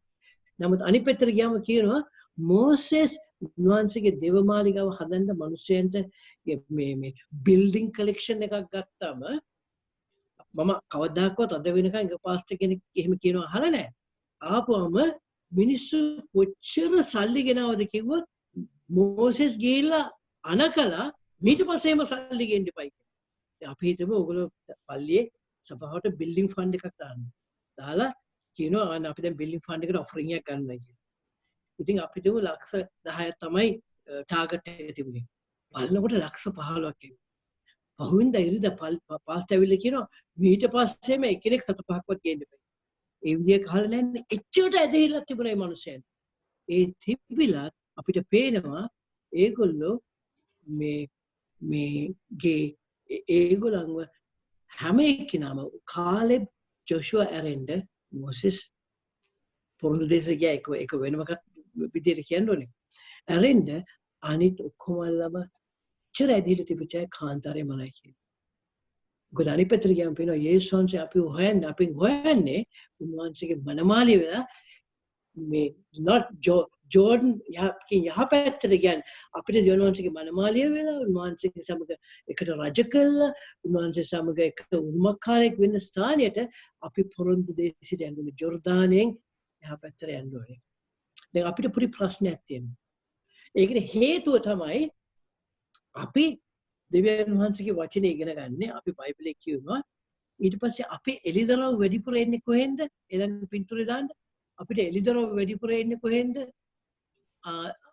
නදිර ඊළඟ පින්තූරේ ඔන්න තමයි ওই විදිහට තමයි අපිට එන්නේ දැන් අපි යනවා ඉරිදට පල්ලි ගිහිල්ලා අර පොඩි බබාලා වගේ එහෙම කට අරගෙන කියනවා ඉතින් පාස්ටර් ගිහිල්ලා දේශනාවක් කොහෙන් අර හොයන් ඇවිල්ලා ඒගොල්ලන්ගේ පොඩ කවනවා මට මතකයි මම බැප්ටිස්ට් පල්ලියේ එක සැරේ දේශනා කරන්න ගියාම මගේ කසින් ඇවිල්ලා මට කිව්වා මට ආරංචි මේ මිනිත්තු 15කට වැඩි දේශනා කරනවා කියලා ඒකින්ද අපි දැන් යතුරු දෙන්නම් ඊට වැඩි ගියොත් යන ගමන් පල්ලියේ ලොක් කරලා යන්න කිව්වා වෙන ඉතින් අපිට ඕනේ පොඩි සර්මනෙට් එකක් කියලා ওই විදිහට කට අරන් කියලා ගෙදර ගිහිල්ලා මේ පික්චර් එක බලන්න ගියාම පැය දෙකක් පික්චර් එක බලන්න ඉතින් දැන් අපි කියනවා අපි ඕනේ අපිට චිකන් නගට්ස් ගෙනත් දෙන්න. අපිට මේ ෆුල් මීල් එකක් ගේන්න එපා. චිකන් නගට්ස් එකක් කියන්නේ. දැන් අපි දෙවියන් වහන්සේ තුර එලිදරව්වට එන්න ඕන නම් මනමාලිය වෙන්න ඕන නම් අපි දෙවියන් වහන්සේ සමග පුද්ගලික සම්බන්ධතාවයකට එන්න ඕනේ. දැන් මම හුඟක් දේශකයන් අහනවා. හැබැයි මම අහනකොට ෆිල්ටර් එකක් දාගෙන අහන්නේ. ෆිල්ටර් දාන්න මම දැනගන්න ඕනේ බයිබලයේ උපත්ති පොතේ අන්තිම දක්වා. මොකද ඒතර කවුරු කිව්වත් දෙවියන් වහන්සේ වචන සම්බන්ධ දෙයක් මම දන්නවා ඒක සම්බන්ධ නැහැ කියලා. දැන් ගීතාවලිය 106 13 සිට 15 දක්වා කියනවා උන්වහන්සේ ඔවුන්ගේ ක්‍රියා වහාම සින. දැන් ඒ මිරකල්ස් කරපුවාම ඒ කරපු මිරකල්ස් ඔක්කොම ඒගොල්ලෝ මෙහෙම කරනවා. අදක වෙනවනේ. අපි බල්ලේ යනවා හාස්කම් ගන්න හාස්කම් නවතු බැටි වෙන සභාවට එනවා ඊට වැඩි හාස්කම් තියෙන තැනකට. උන්වහන්සේ ක්‍රියා වහම සිහි නැති කරමින් උන්වහන්සේගේ මන්ත්‍රණය ඒක මම දන්නේ වචනේ හරි කියලා ඉංග්‍රීසියෙන් කියනවා කවුන්සල් කියලා. කවුන්සල් කියන්නේ උපදෙස්. ඒගොල්ලෝ උපදෙස් දුන්න දෙවියන් වහන්සේ උපදෙස් දුන්න උන්වහන්සේගේ අනාගත වාක්‍ය තුලින් සහ මෝසෙස්ට ඒගොල්ලෝ උපදෙස් දුන්නා. ඒගොල්ලෝ ගැන බලා සිටියේ නෑ.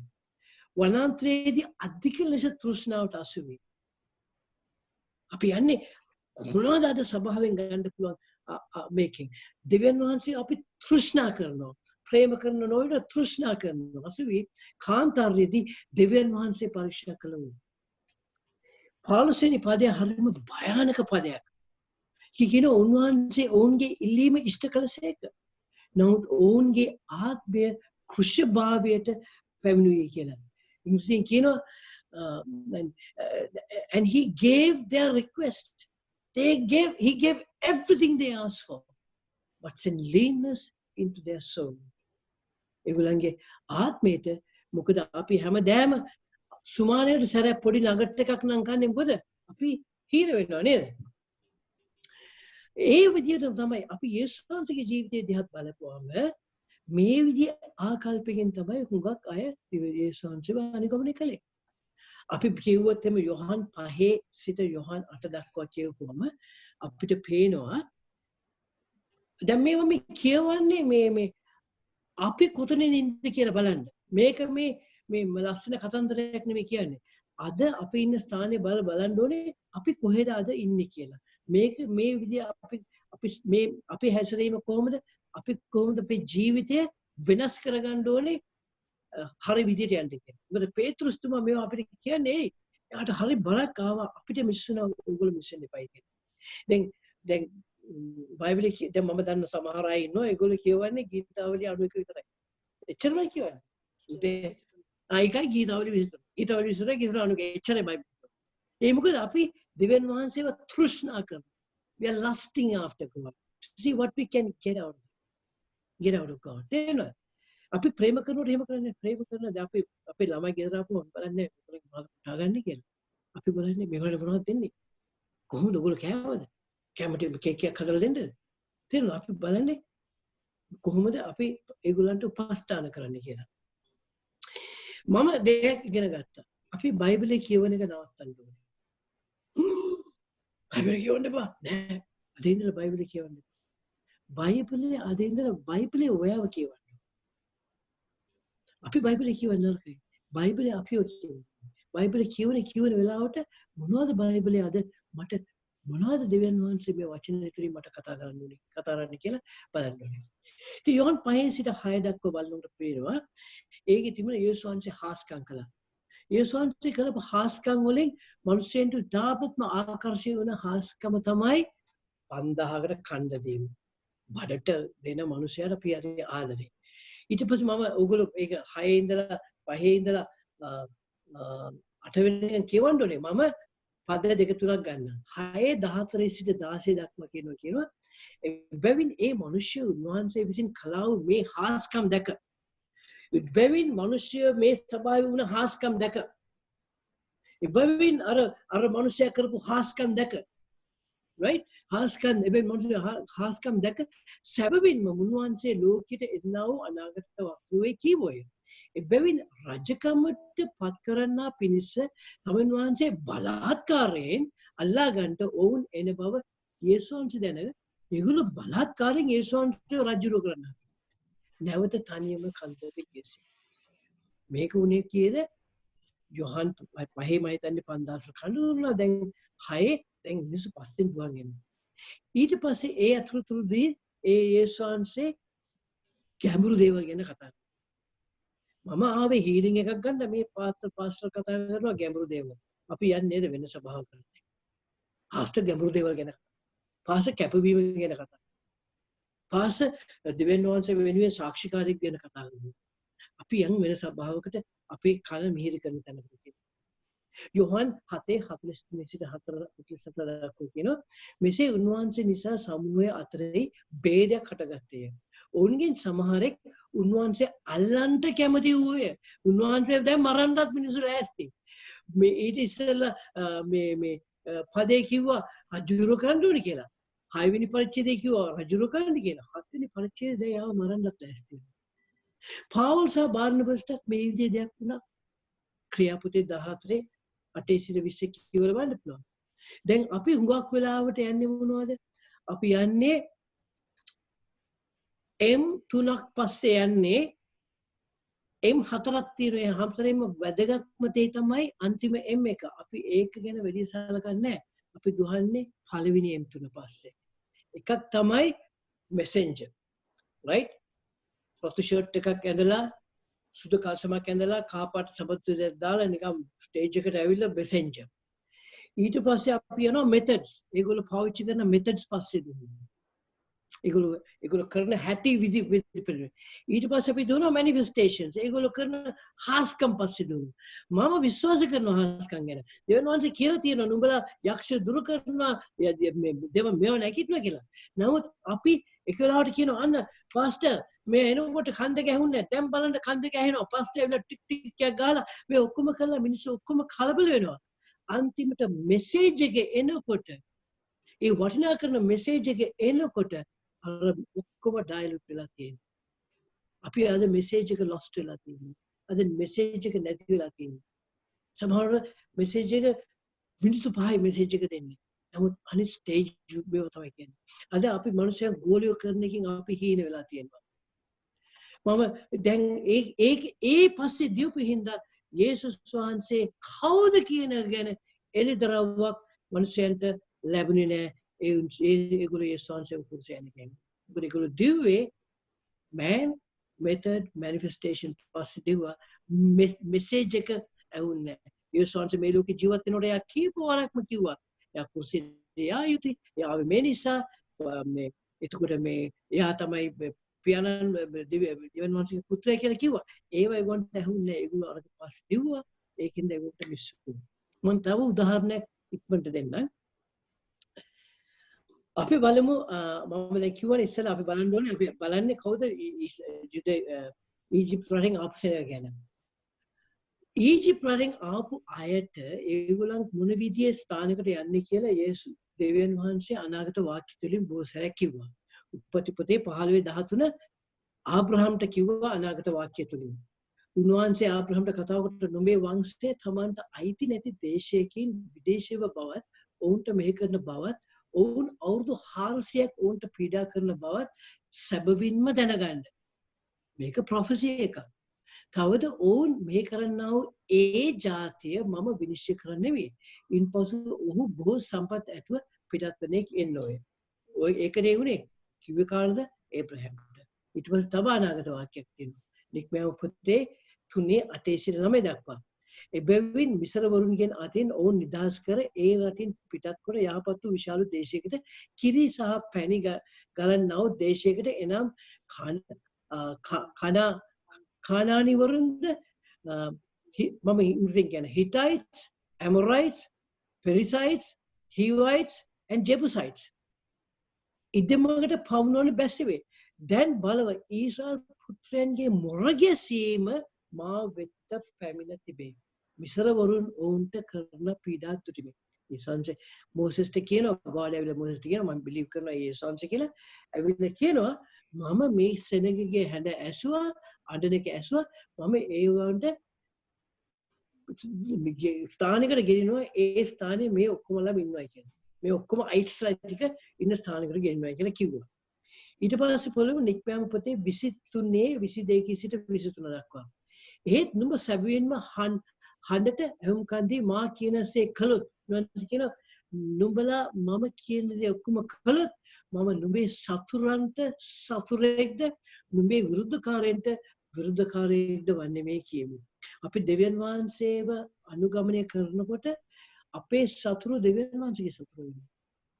අපිට විරුද්ධ කරන අය දෙවියන් වහන්සේට විරුද්ධ කරන අය වත් වෙනවා. ඒකනේ දේව සේවිකයන් ගැන කතා කරනකොට ප්‍රේසම් වෙන්න ඕනේ.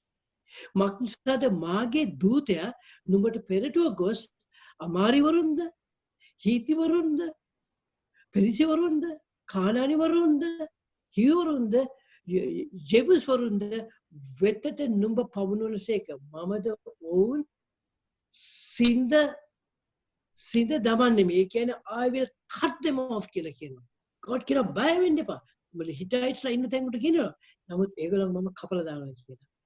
ඊට පස්සේ දැන් එනවා පුරුදු දේශයට යන ස්ථානෙට එනවා. දැන් ජෝර්දාන් ගවට ඇවිල්ලා පුරුදු දේශයට යන ස්ථානෙට එනවා.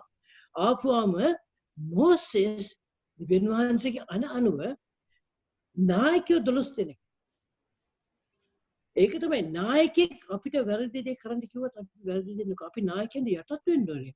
නමුත් ඒගොල්ලෝ වැරදි දේ කරන්න කියලා කිව්වොත් අපිට වැරදි දේ කරන්න බෑ. ශැබ්‍රක් මේෂක් සහ අබෙද්නෙගෝ වගේ එමෙද දානියෙල් වගේ. දැන් ඊට කියනවා නායකයෝ 12 දෙනෙක් ඇරියේ. මා විසින් ඊශ්‍රායල් පුත්‍රයන්ට දෙන කානාන් දේශයේ සෝසි කරන පිණිස මනුෂ්‍යයන් යවන්න. තමාගේ පිය ගෝත්‍රයෙන් එක්කෙනෙකු බැගින් අතරේ අධිපති සිටින තැනම යවන්නයි කිව්වේ. Everyone a leader among them. පොඩි මිනිස්සු නෙමෙයි යාකේ. දැන් ඊට පස්සේ දැන් මේගොල්ලෝ යනවා. ගිහිල්ලා ඇවිල්ලා ඒගොල්ලන්ගේ මිෂන් රිපෝට් එක ගෙනාවා. මේගොල්ලෝ ගිහිල්ලා ලෑන්ඩ් එක ස්පයි කරලා ලෑන්ඩ් එක සෝදිසි කරලා බලලා ඒගොල්ලන්ගේ රිපෝට් එක ගෙනාවා. දූත මණ්ඩල වාර්තාව. කවුද ඇහුවා මම කොහෙන්ද ඔය සිංහල හම්බෙන්නේ කියලා. දූත මණ්ඩල වාර්තාව ගෙනාවා. ගෙනල්ලා කිව්වා ගණන් කතාවේ පුතේ 13:27 සිට 29 දක්වා. ඔහුට කතා කරේ. ඒ කියන්නේ ලීඩර්ස්ලා ඔහුට කතා කරේ. අප යමු දේශය ගියමු. සැබවින්ම ඒ කිරිසා මේ පැණි ගලයයි. ඒගොල්ලෝ යන්නේ ඉස්සෙල්ලා කිව්වා. ඔයගොල්ලෝ යන්නේ හිටයිස් බිටයිස් ඉන්න තැනකට එතන කිරි පැණි තියනවා කියලා. එහි පළමේ එසේ වී නමුත් දේශයේ සිටින සෙනඟ බලවත් නුවල්ද ප්‍රකාර සහිතව ඉතා මහත්. ඒ අරත් අනාගේ පුත්‍රයන් එහි දුටුවෙමි. අමිලකවරු දකුණු දිශාවේදී රටේ වාසය කරති හිතීවරුන්ද යබුසිවරුන්ද අමෝරිවරුන්ද කඳුකරේ වාසය කරති කානානිවරුන්ද බහුල මුහුද බඩද යොර්දාන් අසබඩද වාසය කරත කිව්වා. ඒ සංස කිව්වා ඒගොල්ලෝ ඉටුවයි කියලා. ඒ සංක බය වෙන්න එපා. අපි දෙවියන් වහන්සේගේ අනාගත වාක්‍ය කියන එක දන්නේ නැත්නම් අපිට දේව බය නැත්නම් අපි මට මනුෂ්‍ය බය ඇතුළේ අපි දෙවියන් වහන්සේ දෙන අද කොරෝනා වෛරස් එකට අපි බය වෙනවා දෙවියන් වහන්සේ අපිට අනාගත වාක්‍ය තුලින් සහ අපිට දේව බය නැත්නම් ඊට පස්සේ උන් කිව්වා ඊට පස්සේ ඉතල කිව්වා මේ ගණන් කතා ගලා යති God ඒගොල්ලෝ මම කිව්වේ මම ඔවුන්ව සින්ද තමන් නෙවෙයි කියලා කිව්වේ නේද? මේ දේ හැම දෙයකම God ඇහුම්කන් දීගෙන හිටියා. අපි බයිබලයේ කියනවා මේ වචනය God කිව්වා ජොෂුවට let not this word depart from your mouth. දෙවියන් වහන්සේගේ වචනය තමයි අපේ මුඛයෙන් එළියට එන්න ඕනේ. දෙවියන් වහන්සේගේ වචනය අපේ මුඛයෙන් එළියට ආපම ඒ වචනය ඒ ආපු දේ ප්‍රකාශ කළා ඒ දේ ඉෂ්ට නොකර බිමට වැටෙන්නේ නැහැ. නමුත් අපි මිනිස්සයා දිහා බලලා ප්‍රකාශ කළොත් දෙවියන් වහන්සේ අපි ඒව අහගෙන ඉන්නවා. අහගෙන ඉන්නවා.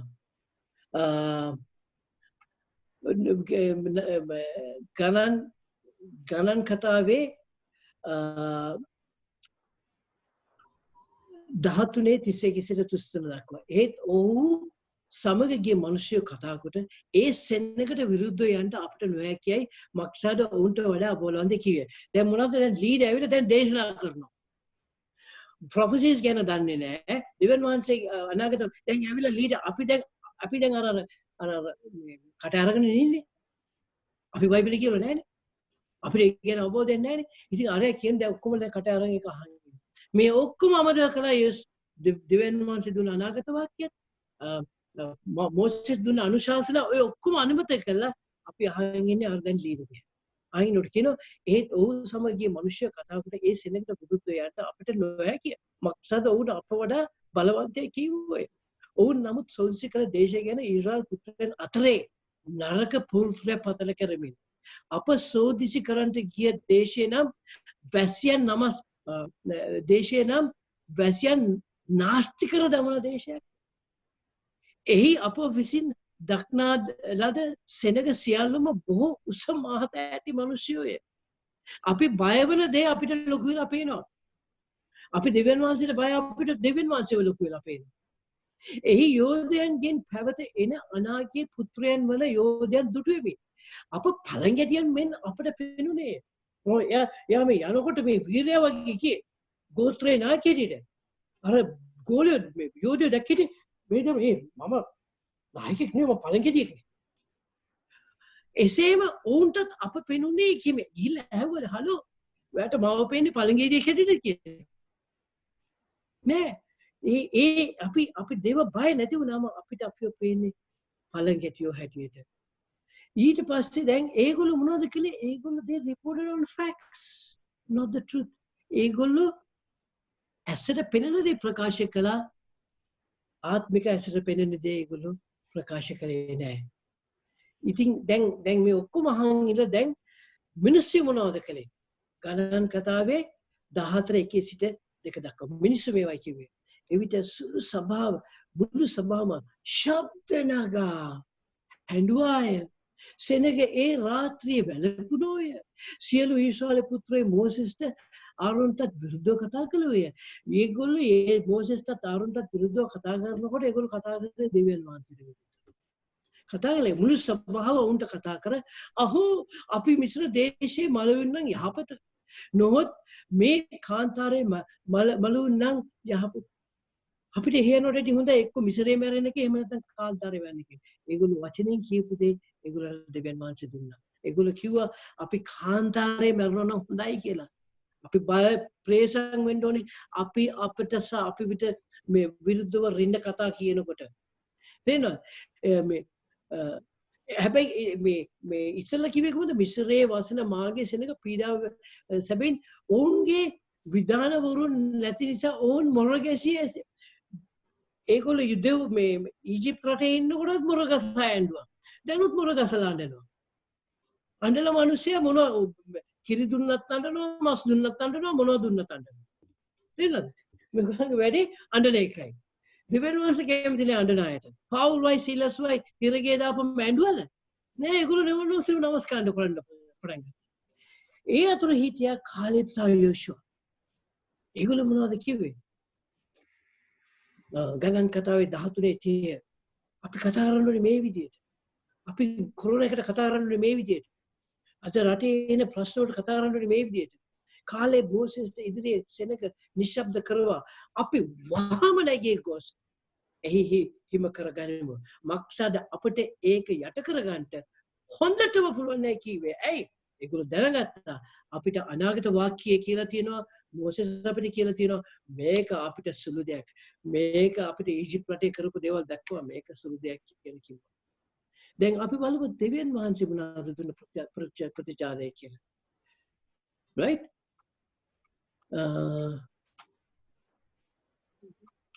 yeah. දෙවියන් වහන්සේ දුන්න ප්‍රතිචාරය බලමු. දෙවියන් ගණන් කතාව පොතේ දවසක් ගණන්කාරයාගේ පොතේ කියලා ගණන් කතාව පොතේ 14:33 37 එනම් ඒ දේශය ගැන නරක ප්‍රවෘත්තියක් ගෙනන්නා වූ මිනිසයෝ ස්වාමීන් ඉදිරියේ වසංගතයෙන් මැරුණාය. ඒක කියනවා දැන් කොටස් දෙකක් ඉන්නවනේ. එකක් තමයි බෑඩ් නරක රිපෝට්ස් ගෙනාපු අය. ඒගොල්ලන්ව දෙවියන් වහන්සේ ඉදිරියේ finished. දෙවියන් වහන්සේ ඉදිරියේ එවෙලෙම ඒගොල්ලන්ව ස්වාමීන් ඉදිරියේ වසංගතයක් හැදලා මැරුණා. අපි ඊට පස්සේ බලමු ඒගොල්ලන්ව අනුගමනය කරපු අයට මොකද උනේ කියලා. ගණන් කතාවේ 4:29 20 අවුරුදු පටන් ඉහළ වයස ඇත්තා වූ නුඹලාගේ මුළු ගණන වන නුඹලා අතරේ ගණන් කරන්න ලද්දා වූ මට විරුද්ධව කොඳුල්ලා වූ නුඹලා සියල්ලන්ගේ මල කඳන් මේ කාන්තාරේ වැටෙනවා ඇත. ඒගොල්ලෝ හින්දා අර යෝර්දාන් ගඟේ ඉහා යනකට අවුරුදු 40ක් පරපරක් වුණා. ඒ මොකද? යනවන්ස කිව්වා මම මගේ නැවත එනකොට ඕගොල්ලන්ව මම අරන් යන්නේ නැහැ. යේසුස් වහන්සේ නැවත එනකොට මලමාලියට ඕගොල්ලන්ව අරන් යන්නේ නැහැ. ඕගොල්ලන්ව තියලා යනවා කාන්තාරේ නැති වෙන්න කියලා. ඕගොල්ලන්ට අර සෙලෙස්ටියල් බොඩි එකක් හම්බෙන්නේ නැහැ. ඔබට ආත්මික ශරීරයක් හම්බෙන්නේ නැහැ. ওই ශරීරයේම ඕගොල්ලෝ මේ ලෝකෙම නැති වෙන්න යනවා. කාලෙප්ට මොනවද කිව්වේ? යෝෂුවට ගණන් කතාවේ 14:30 නුඹලා යම් දේශයක වාසය කරන්නේ කියා මේ මාගේ අතේ සීම්ද ඒ යෙලුන්ගේ පුත්‍රෝ කාලෙබ්ද ජෙෆුනත්ගේ පුත්‍රෝ කාලෙබ්ද නූන්ගේ පුත්‍රෝ යෝෂුවද මිස නුඹලා නම් කිසිත් ඇතුල් නොවන්නාහුය.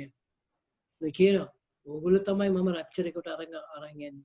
ඕගොල්ලෝ තමයි මම මනමාලියගේ පැටේට ගෙනියන්නේ කියලා. right? දැන් ඒක තමයි මම කියන්නේ අපි දේශනා කරන්න ඕනේ වහන්සේගේ රාජධානියේ පණිවිඩය. නැත්තම් අපි වෙන්නේ දැන් ඒක තමයි අන්තිමට බයිබලයේ කියනවා මම දැන් almost finished. යාකෝබ් 3:1 කියනවා බලන්න ඒ නායකයන්ට එවෙලෙම දඬුවම අනිත් අය අවුරුදු 40ක් එක ඇතුළත එකිනෙකා කාන්තාරේ මැරිලා ඒගොල්ලන්ට ප්‍රදේශයට යන්න බැරි වුණා. යාකෝබ් පොතේ 3:1 කියනවා මාගේ සහෝදරයෝනි ගුරුවරු වන අපට වඩා බලපතල විනිශ්චයක් පැමිණි බව දැන බොහෝ දෙනෙක් ගුරුවරු වෙන්න නොසයන්න කියනවා. My brethren, let not many of you become teachers knowing that we shall receive a strict judgment. කියනවා අපි මේ දේශනාකාරයෝ වෙන්න ඉස්සෙල්ලා දෙවියන් වහන්සේගේ වචනේ උගල යන්න කලබල වෙන්න එපා. මොකද ඕගලන්ට ඊට වැඩිය විශාල විනිශ්චයක් වෙනවා කියලා. ඉතින් දැන් හුඟක් අය මොනවද කියන්නේ? ඒකනේ මම ඔය මේ දේශනා කරන්න ඔය මේ බයිබලෙ උගන්වන්න යන්නේ නැත්තේ. අපිට විශාල විනිශ්චයක් කියනවා අපි ඕක කරන්න කියනවා. අපි අයින් වෙලා ඉන්න එක හොඳයි කියලා. හොඳද? ඒ වගේම අපි දැන් දැනගත්තා දෙවියන් වහන්සේ ඉදිරියේ බයව දෙවියන් වහන්සේගේ කැඳවීමේ සම්පූර්ණත්වය යන අය තමයි උන්වහන්සේගේ මනමාලිය. තියෙනකේ රිස්ක් එකක් තියෙනවා නේද? දැන් අපි හිතමු දැන් අපිට මුණුපුරෝ ඉන්නවනේ. අපේ grandchildren දැන් අපි grandchildren ඉපදුනාම අපි ගිහිල්ලා කිව්වේ නෑ අනේ පුතේ ලොකුනාම දොස්තර කෙනෙක් නම් වෙන්න එපා. ඒ මොකද දන්නවද? ඔයා දොස්තර කෙනෙක් වෙලා වැරදි බෙහෙතක් දුන්නොත් මිනිස්සු මැරෙයි. ඉංජිනේර් කෙනෙක් වෙන්නත් එපා. ඔයා ඉංජිනේර් කියලා බිල්ඩින් එකක් හරියට හැදුවේ නැත්තම් බිල්ඩින්ම කඩන් වැටිලා මේ මිනිස්සු මැරෙයි. අපි එහෙම කියන්නේ නෑ නේද? අපි මොනවද කියන්නේ? අපේ දරුවට අනාගත වාක්‍ය කියනවා. අපේ දරුවට යාඥා කරනවා. අපි ඩික්ලෙයාර් කරනවා. ඔයා කවදා හරි දොස්තර කෙනෙක් වෙනවා. ඔයා කවදා හරි ඉංජිනේර් කෙනෙක් වෙනවා. අපි යාඥා කරනවද? ඔයා කවදා හරි හොඳ දොස්තර කෙනෙක් වෙනවා කියලා. අපි යාඥා කරන්නේ ඔබ හොඳට හොඳ ඉංජිනේර කෙනෙක් වෙනවා කියලා. අද දෙවියන් වහන්සේ අපි දිහා බලනකොට උන්වහන්සේ කියන්නේ ඔබ අපේ මගේ හොඳ ගුරුවරයෙක් වෙන්න කියලා. මගේ හොඳ ප්‍රොෆෙසර්ෙක් වෙන්න කියලා. මගේ හොඳ සභාපාලකෙක් වෙන්න කියලා. දෙවියන් වහන්සේ අපි වලලා කියන්නේ ඒකයි. අපි දරුවන්ට කියනවා. අපි ඒ දරුවන්ට කොච්චර කිව්වත් ඒගොල්ලෝ කොච්චර උගත්කමක් ලබා ගත්තත් ඒ උගත්කමේ ප්‍රයෝජනෙ සීමා කරනවා. නමුත් අපි දෙවියන් වහන්සේගේ නාමයෙන් උන්වහන්සේගේ සම්පූර්ණ කැදවීමට ඇවිල්ලා අපි උන්වහන්සේගේ සේවය කරනකොට අපිට එන රිවෝඩ් එක සදාකාලිකයි. ඒ විතරක් නෙවෙයි අපි දෙවියන් වහන්සේට සන්තුෂ්ට වෙනවා. අපි හිතනවා නම් අපිට දෙවියන් වහන්සේ කියලා තියෙන්නේ ගැලවීමේ පණිවිඩයක් උගන්වන්න පමණයි කියලා. එහෙනම් අපි සභාවට අවශ්‍ය මොනවද? බාහිර දේශනා කරන්න මිනිස්සු සම්පූර්ණ දේශනා කරන්න අරක දැන් මම ඒ පාලකයෝ විතරයි ගුරුවරු අවශ්‍යත් නැහැ. දැන් මම ගුරුව මම හිතන්නේ ওই කැඳවීම ගුරුවරයෙක්ගේ කැඳවීම. ඉතින් දැන් අපි වගේ අයත් ඕනේ නැහැ. අවශ්‍ය වෙන්නේ ඔය පාර්ටි කියලා මිනිස්සු ටිකක් අල්ලගෙන ආපෙන් පස්සේ අර මම පෙන්ව පින්තූරේ ඒ වගේ කවන්න පුළුවන් පාස්ටර් කෙනෙක් එච්චරයි ඕනේ. නමුත් දෙවියන් වහන්සේ කියන උන්වහන්සේගේ ස්වභාවයට දීලා තියෙනවා කියලා එපිස 4 11 සිට 14 කියන උන්වහන්සේ සමහරුන් ප්‍රේරිතයන්ද සමහරුන් අනාගත වක්තෘද සමහරුන් සුභාරංචි ප්‍රකාශ කරන්නන්ද සමහරුන් සභාපාලකයන්ද සමහරවරු ගුරුවරුන්ද කොට දුන්සේක. ඒ කියන්නේ උන්වහන්සේගේ ස්වභාව සම්පූර්ණ වෙන්නේ මේ fivefold ministry එක ඇතුළට ආපුවම. අපි සභාවක ඉන්නේ ඉවැන්ජලිස්ටුයි පාස්ටර්යි විතර නම් ඒක සම්පූර්ණ සභාවක් නෙමෙයි. උන්වහන්සේගේ සම්පූර්ණ සභාවක් නෙමෙයි. උන්වහන්සේගේ සම්පූර්ණ සභාවට ප්‍රේරිතව අනාගත වක්තෘ සුභාරංචික ප්‍රකාශකයෝ සභාපාලක සහ ගුරුවරුන් සියල්ලම අවශ්‍යයි. ඇයි ඒකට අවශ්‍ය? හේතුව කියන්නේ. එසේ දුන්නේ ඇදහි මේ දෙවියන් වහන්සේගේ පුත්‍රය දැනගැනීමේ එකමුතුකමත් සම්පූර්ණ පුරුෂකමටත් ක්‍රිස්තුස් වහන්සේගේ සම්පූර්ණ උස මහත ප්‍රමාණයට අප සියල්ලන් පැමිණෙන පිණිස. සභාවේ ඉන්න හැම සමාජිකයෙක්ම යේසුස් වහන්සේගේ මෙන් වෙන්න අපිට වගකීම තියෙනවා. සභාවට වගකීම. ඒකයි සභාවේ ප්‍රථම වගකීම. උන්ට උජිය කෑවද නැද්ද ඒ අවශ්‍යයි. නමුත් ප්‍රධාන වගකීම තියෙන්නේ සුද්ධවන්තයන් සම්පූර්ණ වී සදා සේවය කිරීමේ වැඩය පිණිස ක්‍රිස්තුස් වහන්සේගේ ශරීරයේ වර්ධනය පිණිස. තවද අප විසින් මනුෂ්‍යයන් වංචාවෙන්ද ප්‍රයෝගයෙන්ද රැවටිලි සහිත උපදෙස් හටගන්න සියලු ආකාර ඉගැන්වීම් නැමැති සුළඟින් ඈත මෑත විසි වෙන ගෙරි අනු ලබන්නා වූ බාලයන් නොවන පිණිසයි. අද එක ප්‍රීච් කෙනෙක් ඇවිල්ලා මේක කියමු අපි ඒ පැත්තට හැරෙමු. තව කෙනෙක් ඇවිල්ලා කියමු මේ පැත්තට. නෑ කියනවා දෙවියන් වහන්සේ සභාවට මේව දෙලා තියෙන්නේ අපි යේසුස් වහන්සේ මෙන් වෙන්න ඒ නායකයෙක් පමණ නෙවෙයි සභාවේ සියලු දෙනාම ඒ ස්ථානෙට දෙන්න කියලා. right? ඒ ස්ථානෙටම සියලු දෙම ගෙන්න. දැන් සමහරව ඔයගොල්ලෝ කියන්න පුළුවන් brother වැයට තේරෙන්නේ නැහැ. මං හරි බිසි මිනිහෙක්. මට නෑ brother වෙලා බයිබලේ කියන්නේ යාඥා කරන්න මට වෙලා නැහැ. මම ඉතින් වෙලාවට හම්බුනාම මම සමාජගම අගියනම් කියන්න බැරුණා. brother මම අද කිව්වා කියලා කියනවා. අර මම අද මාව හම්බෙන්න ඕන හින්දා කියලා තියෙනවා ඒකින්ද. ඉතින් අපි බලමු ඒක සත්‍ය කාරණා. අපි දෙවියන් වහන්සේට ප්‍රේම කරනවා නම් අපි කාලය සදා ගන්න. මේ දන්නවද දානියෙල් බයිබලේ කොච්චර බිසි මිනිසෙක් කොච්චර බිසි මිනිසෙක්ද. එයා ආපුවම ගවර්න්මන්ට් එකේ විශාල තනතුරක් දරපු මිනිසෙක්. එයා රජකුළු 4ක්ම යා පිටරටින් ඉඳලා ආපු වහලෙක්. නමුත් දෙවියන් වහන්සේ යාව උසස් කළා. එයාට කොච්චර වැඩි තිබුණාද? නමුත් දානියෙල් කාරණා දෙකක් කියන්න පුළුවන්. දානියෙල් හැමදේම උන්වහන්සේ සමග යාඥා කළා. ඒ විතරක් නෙමෙයි දානියෙල්ට දෙවියන් වහන්සේ විශාල අනාගත වාක්‍යවල දුන්නා. හැබැයි බිසි එක්කෙනෙක්. ඒතර අපි බලමු බ්‍රදර් දිනකරන්. අපි මොකක් අය බ්‍රදර් දිනකරන්ව දන්නවා. ඒ බ්‍රදර් දිනකරන් ගා කාලයක් යනකන් සම්පූර්ණ කාලික සේවයට ආවේ නැහැ. පූර්ණ කාලික සේවයට ආවේ නැහැ. එයා බැංක් මැනේජර් කෙනෙක් වැඩ කරන හිට ගම මුළු ලෝකෙම විශාල සේවයක් කළා. right? ඒතර යෝෂුවා ගැන අපි ඉස්සෙල්ලා කිව්වා. යෝෂුවාට කිව්වා මේ යෝෂුවා 1:8 මේ ව්‍යවස්ථාපත නුඹේ මුකේ යෝෂුවාවම පාස්ටර් කෙනෙක් නෙමෙයි. යොසේ යුදවරේ යුද නායකයෙක්. එයා මේ ප්‍රොෆට් කෙනෙක්වත් පාස්ටර් කෙනෙක්වත් නෙමෙයි. එයා යුද නායකයෙක්. එයාට කිව්වා මේ ව්‍යවස්ථාපකට නුඹේ මුඛයෙන් පහන වේවා. එහි ලියා තිබෙන සියල්ල කරන්න බලා ගන්න පිරිස රැට ආවලේගෙන වෙන. රැට ආවල් කියන්නේ එවිට නුඹේ මාර්ගය සඵල වෙන්නේ නුඹට සුපසිද්ධ වෙන්නේ කියන්නේ. මේ God එයායක විහිළු මේ කලේ. මේ God මේ මොන විහිළුවද මේ කියන්නේ? මට මෙච්චර වැඩ තියෙනවා. එයා කියනවා මේ බයිබලයේ කියන දිනපත දිව රාත්‍රියේ මෙහෙ කිව්වා.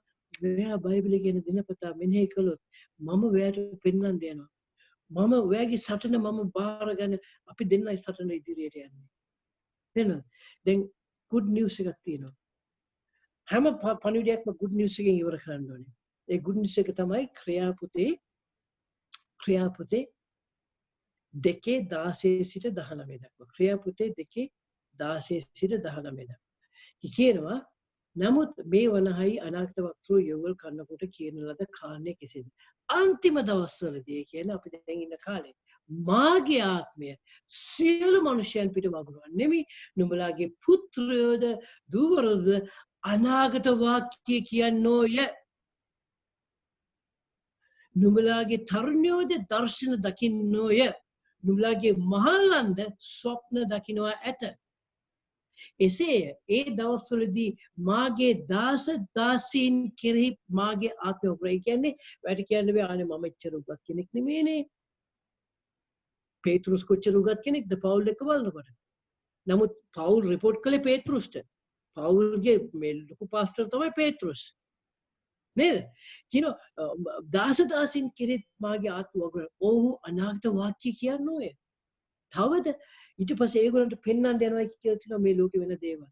පෙන්වලා කියන්නේ මේකට පිළිතුරු දෙන්නේ මේකයි මේකට පිළිතුරු දෙන්නේ මේකයි. මේ වෙන ප්‍රශ්නෙට පිළිතුරු දෙන්නේ මේකයි මේ පිළිතුරු ප්‍රශ්නෙට මේකයි. ඊශ්‍රායල් දේශේ වෙන දේවල් වලට යාඥා කරන්නේ මෙහෙමයි. ඇමරිකාව වෙන දේවල්ට යාඥා කරන්නේ මෙහෙමයි. රෂ්‍යාව වෙන දේවල්ට යාඥා කරන්නේ දෙවියන් වහන්සේ අපිට පෙන්වනවා. අපිට ඇසට පෙනෙන දේ නෙමෙයි. මොකද අනාගත වාක්‍ය කියන අයට දෙවියන් වහන්සේ කතා කරනවා කියලා. right? අපි සියල්ලම ඒට ඇතුළත් කර ඇත. ඒකට අවශ්‍ය අපි දෙවියන් වහන්සේට ප්‍රේම කරනවා. කාරණා තුනක් අවශ්‍යයි. පළවෙනි දේ දෙවියන් වහන්සේට අපි ප්‍රේම කරන්න ඕනේ. දෙවියන් වහන්සේට අපි ප්‍රේම කරන්න ඕනේ. දෙවියන් වහන්සේ අපිට ප්‍රේම කළා වෙන අපිට උන්වහන්සේට ප්‍රේම කරන්න ඕනේ. යෝහන් 15:12 අපිට දෙවෙනි කාරණා තමයි අපි ගැලවිලා ඉන්න ඕනේ. මට මතකයි අපේ ආන්ටි කෙනෙක් කියනවා එයාට අපේ අම්මා කියලා දෙවියන් වහන්සේ කෙනෙක් කියනකොට කිව්වා අපි ගැලවිලා නෙමෙයි ඉන්නේ අපි ඇලවිලා. අපි ඇන්ග්ලිකන් අපි ගැලවිලා නෙමෙයි ඉන්නේ අපි ඇලවිලා කියලා. නෑ අපි ගැලවිලා ඉන්නේ. අපි ඇන්ග්ලිකන් වෙන්න පුළුවන් හැබැයි ගැලවිලා ඉන්නේ. අපි බැප්ටිස්ට් වෙන්න පුළුවන් ගැලවිලා ඉන්නේ. අපි රෝමන් කැතලික් වෙන්න පුළුවන් ගැලවිලා ඉන්න ඕනේ. අපි පෙන්ටිකොස්ටල් වෙන්න පුළුවන් හැබැයි ගැලවිලා ඉන්න ඕනේ. right? දෙවෙනි කාරණාව තමයි අපි සුද්ධාත්ම වහන්සේගෙන් පිරලා තියෙන්නේ. ගැලවිලා ඊම ගැන කියනකොට කියනවා ගලාති 2:20 කියන මම ක්‍රිස්තුස් වහන්සේ සමග කුරුසියේ එනගෙන ගැලවීම ලැබුවම පරණ මනුස්සයා වැරෙන්න ඕනේ. අලුත් පරණ මනුස්සයා කුරුසියේ එනගසු ලැබ සිටීමේ එසේ වී නොත් මම ජීවත් වෙමි. නමුත් තව මානව ක්‍රිස්තුස් වහන්සේ මා තුළ ජීවත් වෙනසේක. තවද මා දැන් මාංශේ ජීවත් වෙන ජීවිතේ මට ප්‍රේම කළා වූ මා උදෙසා තමන් උපව දුන්නා වූ දෙවියන් වහන්සේගේ පුත්‍රයන් මාංශේ කෙරේ ඇදිල්ලෙන් ජීවත් වෙන්නේ. අපි ජීවත් වෙන්න ඕනේ ඒකයි. right? ඊට පස්සේ අපිට සුද්ධාත්ම වහන්සේ ලැබෙන්න ඕනේ. ලූක් 11:13 කියනවා මෙසේ නපුරු වූ නුඹලාගේ දරුවන්ට යහපත් දේ දෙන්න දන්වී නම් කොපමණ වැඩියෙන් නුඹලාගේ ස්වර්ගීය පියාණන් වහන්සේ තමන් වහන්සේගෙන් ඉල්ලන්ට සුද්ධාත්ම වහන්සේ නොදෙන්නේ දෙක්සයි කීසේක. කියන්නේ මොනවද? පළවෙනිව අපි දෙවියන් වහන්සේට යාඥා කරන්න ඕනේ. ඊට පස්සේ අපි උන්වහන්සේගේ අපේ ගැලුම්කාරය සහ accept Yeshua as our Lord and Savior. අපේ සහ ස්වාමියා හැටියට අපි පිළිගන්න ඕනේ. right? ඊළඟ දේ අපි සුද්ධාත්ම ඉල්ලන්න ඕනේ. තුන්වෙනි දේ තමයි අපිට බයිබලයක් ඕනේ. අපි මම හිතන්නේ අද මගේ මේකට සවන් දෙන හැම කෙනාම මේ ගතේ බයිබලයක් තියෙනවා කියලා. දැන් මට තව මිනිත්තු 5ක් දෙන්න පුළුවන්. මිනිත්තු 10ක්. ඒකට හේතුව මේකයි. අපිට යක්ෂයා ට්‍රැප් එකක් දාලා තියෙනවා. ඒකෙන් කොහොමද ගැලවෙන්නේ කියලා. අප කාරණා පහක් ගැන බොහොම සැලකිල්ලෙන් සිටිය යුතුයි. කාරණා පහක් ගැන මේ වෝනින් එකක්. පළවෙනි කාරණා තමයි අපි දැන් අපි අනාගත වාක්‍ය ගැන කියනකොට හැම තිස්සෙම counterfeit ව්‍යාජ අය ඉන්නවා. බොරු අනාගත වක්තෘවරු ඉන්නවා. බොරු ව්‍යාජ අනාගත වක්තෘවරු ඉන්නවා. දැන් genuine හොඳ මේ දේට counterfeit එක. අපි දැන් රුපියල් 100 නෝට්ටු තියෙනවනේ. රුපියල් 150 නෝට්ටු නැහැනේ. කවුරුත් රුපියල් 150 නෝට්ටු ගහන්නේ නැහැ. ගහන්නේ genuine එකට තමයි කොපි එක ගහන්නේ. ඒකින්ද අර genuine prophecy එකට විරුද්ධව counterfeit ව්‍යාජයන් ඒගොල්ලන්ගෙන් ප්‍රවේශම් වෙන්න ඕනේ. දෙවෙනි කාරණාව තමයි සමහර අය ඉන්න හොඳට පටන් ගත්තා. නමුත් අර ආලේපේ ඇවිල්ලා යනකොට ඒගොල්ලන්ව අනිත් ඒවලට ආකර්ෂණය වෙනවා. මුදල් වලට ආකර්ෂණය වෙලා මුදල් වලට attract වෙලා ඒගොල්ලෝ වැටෙනවා. බයිබලයේ කියනවා මතෙව් 7:22 සිට 23 දක්වා කියනවා ඒ දවස්වල බොහෝ දෙනෙක් ස්වාමීනි ඔබගේ නාමයෙන් අනාගත වක්තර වචන නොකියමුද? ඔබගේ නාමයෙන් යක්ෂයන් දුරු නොකළෙමුද? ඔබගේ නාමයෙන් නොයෙකුත් බලවත් ක්‍රියා නොකළෙමුදයි මට කියනවා ඇත. එවිට මම කිසි කලෙකත් නුඹලා නොදන්නේ මේ කියන්නේ. අධර්මිෂ්ඨකම් කරන්නේනේ මා කෙරෙන් අහපු කියන්නේ. ඒ කියන්නේ ඒගොල්ලෝ දෙවියන් වහන්සේ දුන්න දීමනාව ඒගොල්ලන්ට ගන්නෙ නැහැ. නමුත් ඒගොල්ලෝ ඊට පස්සේ අනාගත වාක්‍ය කියන්නේ මේකෙන් මට මුදල් වල තියෙන වාසිය මොකක්ද කියලා බලන්න. මේකෙන් මගේ තනුට තියෙන වාසිය මොකක්ද කියලා බලන්න කියනවා. බයිබලයේ කියනවා මේ වස්තු තෘෂ්ණාවට ආපු තමයි සියලු ආකාර නපුරේ මුලක් කියලා. Love of money is a root of all kinds of evil. කියන පළවෙනි තිමෝති 6:10. පළවෙනි කාරණාව අපි counterfeit ව්‍යාජයකින් ප්‍රේක්ෂ වෙනවනේ. දෙවෙනි එක සමහරව හොඳට පටන් ගන්නවා. සොලමන් වගේ. නමුත් මගදී ඒගොල්ලෝ ඊට පස්සේ ඒගොල්ලන්ගේ මෙසේජ් එක ඒගොල්ලෝ ඩයලුට් කරනවා. තුන්වෙනි කාරණාව තමයි අපි අනවශ්‍ය විදිහට අධික කාලයක් ගත කරනවා මේ අර පළවෙනි කොටාසය දෙවෙනි කොටාසය ගැන කතා කරන්නේ. මට සමහර විට එනවා මේ හරියට මෙසේජස් අර ප්‍රොෆෙට් දැන් බුරුකාරෙක් මේ ප්‍රොෆෙට් බුරුකාරෙක් කියලා. පළවෙනි කොටාසය අපි ඒගොල්ලන් ගැන අවවාද දෙන්න ඕනේ මිනිස්සුන්ට. නමුත් අපි මේ අධික ලෙස ඒකට කාලය යොමු කරන්න නරකයි. හතරවෙනි කාරණාව තමයි අපි ඊට පස්සේ කියනවා සමහර සභාවල කියනවා මේ අපි ඔය අනාගත වාක්‍ය වලට නරකයි. පේන්නේ දර අරයා මෙහෙම බොරු කරනවා මෙහෙම බොරු කරනවා අපිට දිවෙන් වංශ ඉදිරියේ අපි හොඳින් ඉඳගෙන අපි හොඳින් ඉන්න ඕනේ කියලා අපි අර පින්තූරේ දාන්න නදීර අර පින්තූරේ දාන්න ඉංග්‍රීසියෙන් කියනවා we throw the baby with the bathwater. නාන වතුරත් සමග දරුවත් පිටිකලා. උපදේක පිටිකනවා. ප්‍රොෆෙසර් පිටිකනවා. හොඳ ප්‍රොෆෙසර්. අන්තිම වශයෙන් මොකදද කියන්නේ? අපි කියන්නේ ස්වාමිනේ මට ඕනේ වහන්සේ මෙන් වෙන්න. දෙකවෙනි තිමෝති 6:4 සිට 8 දක්වා. බයිබලයේ කියනවා පෝල්ට ওই පරීක්ෂා ඔක්කොම පෝල්ට ආවා. දෙවෙනි තිමෝති 4:6 සිට 8 දක්වා. මක්සද මන් දැන් යාගය කරනු ලබන පිණිස මාගේ උකුත්වීම කාලය පැනිදිවේ. මේ නදීර බලන්න second Timothy 4:6-8 තියෙනවද කියලා? ස්ලයිඩ් එකේ නෑ පාස්ටර්. ස්ලයිඩ් එකේ නෑ. මම යහපත් යුද්ධය කරමි. මම දීවීම කෙලවර කළමි. මම ඇදහිල්ල ආරක්ෂා කළමි. මෙතන පටන් ධර්මිෂ්ඨකමේ උතුම්න මට දීපති. ඔය මේ ස්ලයිඩ් එක අරන් දාන්න. තිබේ. ඒ ධර්මිෂ්ඨ විනිශ්චයකාර වූ ස්වාමින් වහන්සේ ඒ දවසේ මර්ධනය ඇත. දාන්න අර පළවෙනි ස්ලයිඩ් එක. පළවෙනි ස්ලයිඩ් එක රීසෙට් ඒක දාන්න. මේක අරන් දාන්න. ඕකේ? ඕක දාන්න. කලේ මෙතන පටන් ධර්මිෂ්ඨ උතුම්න මට තබා තිබේ. ඒ ධර්මිෂ්ඨ විනිශ්චයකාර වූ ස්වාමින් වහන්සේ ඒ දවසේ මර්ධනය ඇත. මට පමණක් නොව නොවන්සේගේ ප්‍රකාශය වීමට ආශාව සිටිනා වූ සියල්ලන්ට දෙනවා ඇත. And I have fought a good fight. I have finished the race. I have kept the faith. Finally, there is laid for me the crown of righteousness, which the Lord, the righteous judge, will give me on that day. And not only to me, not to me only, but also to all who have loved his appearance.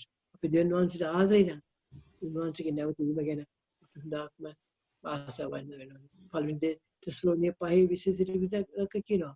අනාගත වාක්‍යකින් සුළු කරන්න එපා. සුළු කරන්න එපා. සුළු කරන්න එපා. අනාගත බයිබලයේ ඉන අනාගත වස්තුන් තමයි සාන්තම කියලා ඉන්නවා.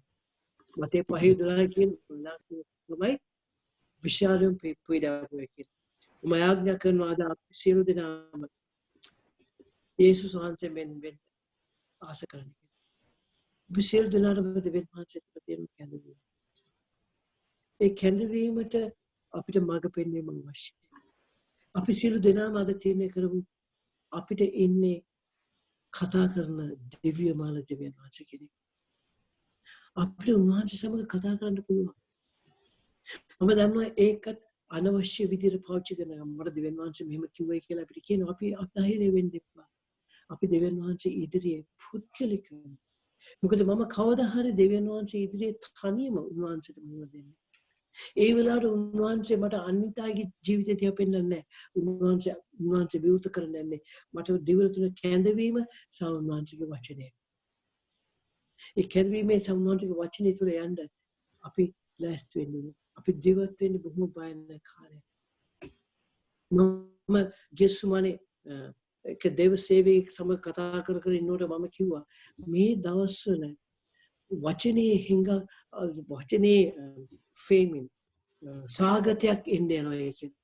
මම යාට කිව්වා ඒමොස් 8:11 සිට 12 දක්වා මම කිව්වා මේ ලෝකේ දෙවියන් වහන්සේගේ පිරිසුදු වචනේ සාගතයක් එන්නේ යනවා කියලා. There's going to be a famine of the word. ඒ කියලා දවස් දෙක තුනක් කියන්නේ රවි සකරාය මරුණා. ඊට පස්සේ ඩේවිඩ් පෝසන් මරුණා. දැන් දවස් දෙක තුනකට ඉස්සෙල්ලා මගේ හොඳ යාළුවෙක් අපි එයාගේ දෙමෝපියන් අපි ඉන්දියාවට ගිහලා හම්බුණා. දේව බය තියෙන බොහොම නිශ්චිත බොහොම ලස්සන මේ ඒගොල්ලන්ගේ අම්මයි තාත්තයි. ඒ තාත්තගේ වයස අවුරුදු 80යි.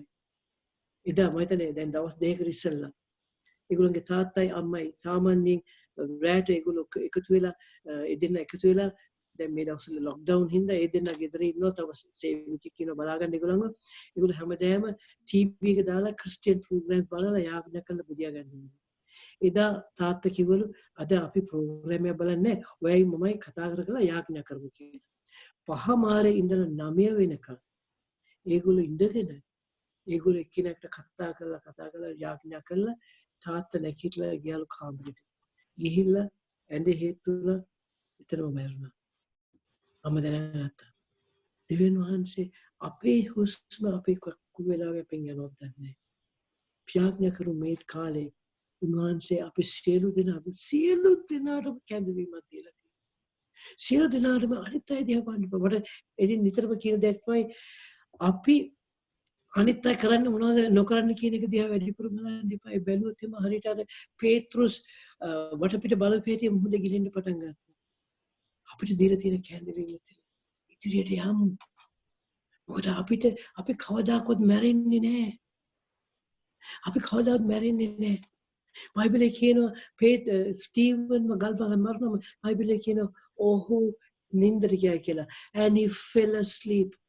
මට මතක් වුණා අපි දැන් මගේ ගිය සැරේ බර්ත්ඩේ එකේදී අපි හිටියේ මෙල්බර්න් එදා බර්ත්ඩේ එක දවස් උදේ නැගිටම මගේ දුවයි බෑන ගිටාර එකක් අරගෙන මේ මුණුපුරෝ දෙන්නම ටැග් එකක් අරගෙන මට සර්ප්‍රයිස් කරනවා. අපිත් කවදා හරි නින්දට යනවා. නින්දට ගිහලා නැග්ගම අපි නැගිටම අපිට තියෙනවා සර්ප්‍රයිස් ප්‍රසන්ට් එකක් දෙවියන් වහන්සේගේ. සර්ප්‍රයිස් එකක් තියෙනවා. උදේ නැගිටම සර්ප්‍රයිස් එකක් වුණා ඒකට. අපි නිදාගෙන ඉඳලා මම සාමාන්‍යයෙන් බර්ත්ඩේ වැඩි ගණන් ගන්න නැතිනම් මට මතකත් නැහැ මගේ බර්ත්ඩේ එක.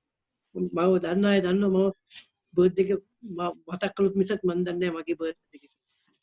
ඉතින් එදා මට මතක නෑ අප්පෝ ඒ වගේ අපිත් මේ ලෝකේ නිදාගම යාඥා කරන ස්වාමීනි අපි සියලු දෙනාටම ස්වාමීනි වහන්සේ බංගේ වචනේ කියනවා ස්වාමීනි යටහත් වහන්සේ තාර මේ උගත් අයට නෙමෙයි වහන්සේ ඉදිරියේ යටහත් අයට ස්වාමීනි වහන්සේ උගත් නුගත් උනත් ස්වාමීනි වහන්සේ ඉදිරියේ යටහත් අයට වහන්සේගේ ගැඹුරු දේවල් පෙන්වනවා කියන ස්වාමීනි වහන්සේගේ ගැඹුරු රහස් වහන්සේ පියාණන් වහන්සේගෙන් ලබා ගැඹුරු දේවල් ස්වාමීනි යේසුස් වහන්සේ කිව්වා කොට ගන්නවා කියන ඒ ස්ථානයේ තුල ජීවත් වෙන්න ඔබ වහන්සේ අපිට ආලේප කළ මෙනවා දිව්‍ය ඥානය දෙන මෙනවා ස්වාමීනි යේසුස් වහන්සේගේ නාමයෙන් හලෙලූයා හලෙලූයා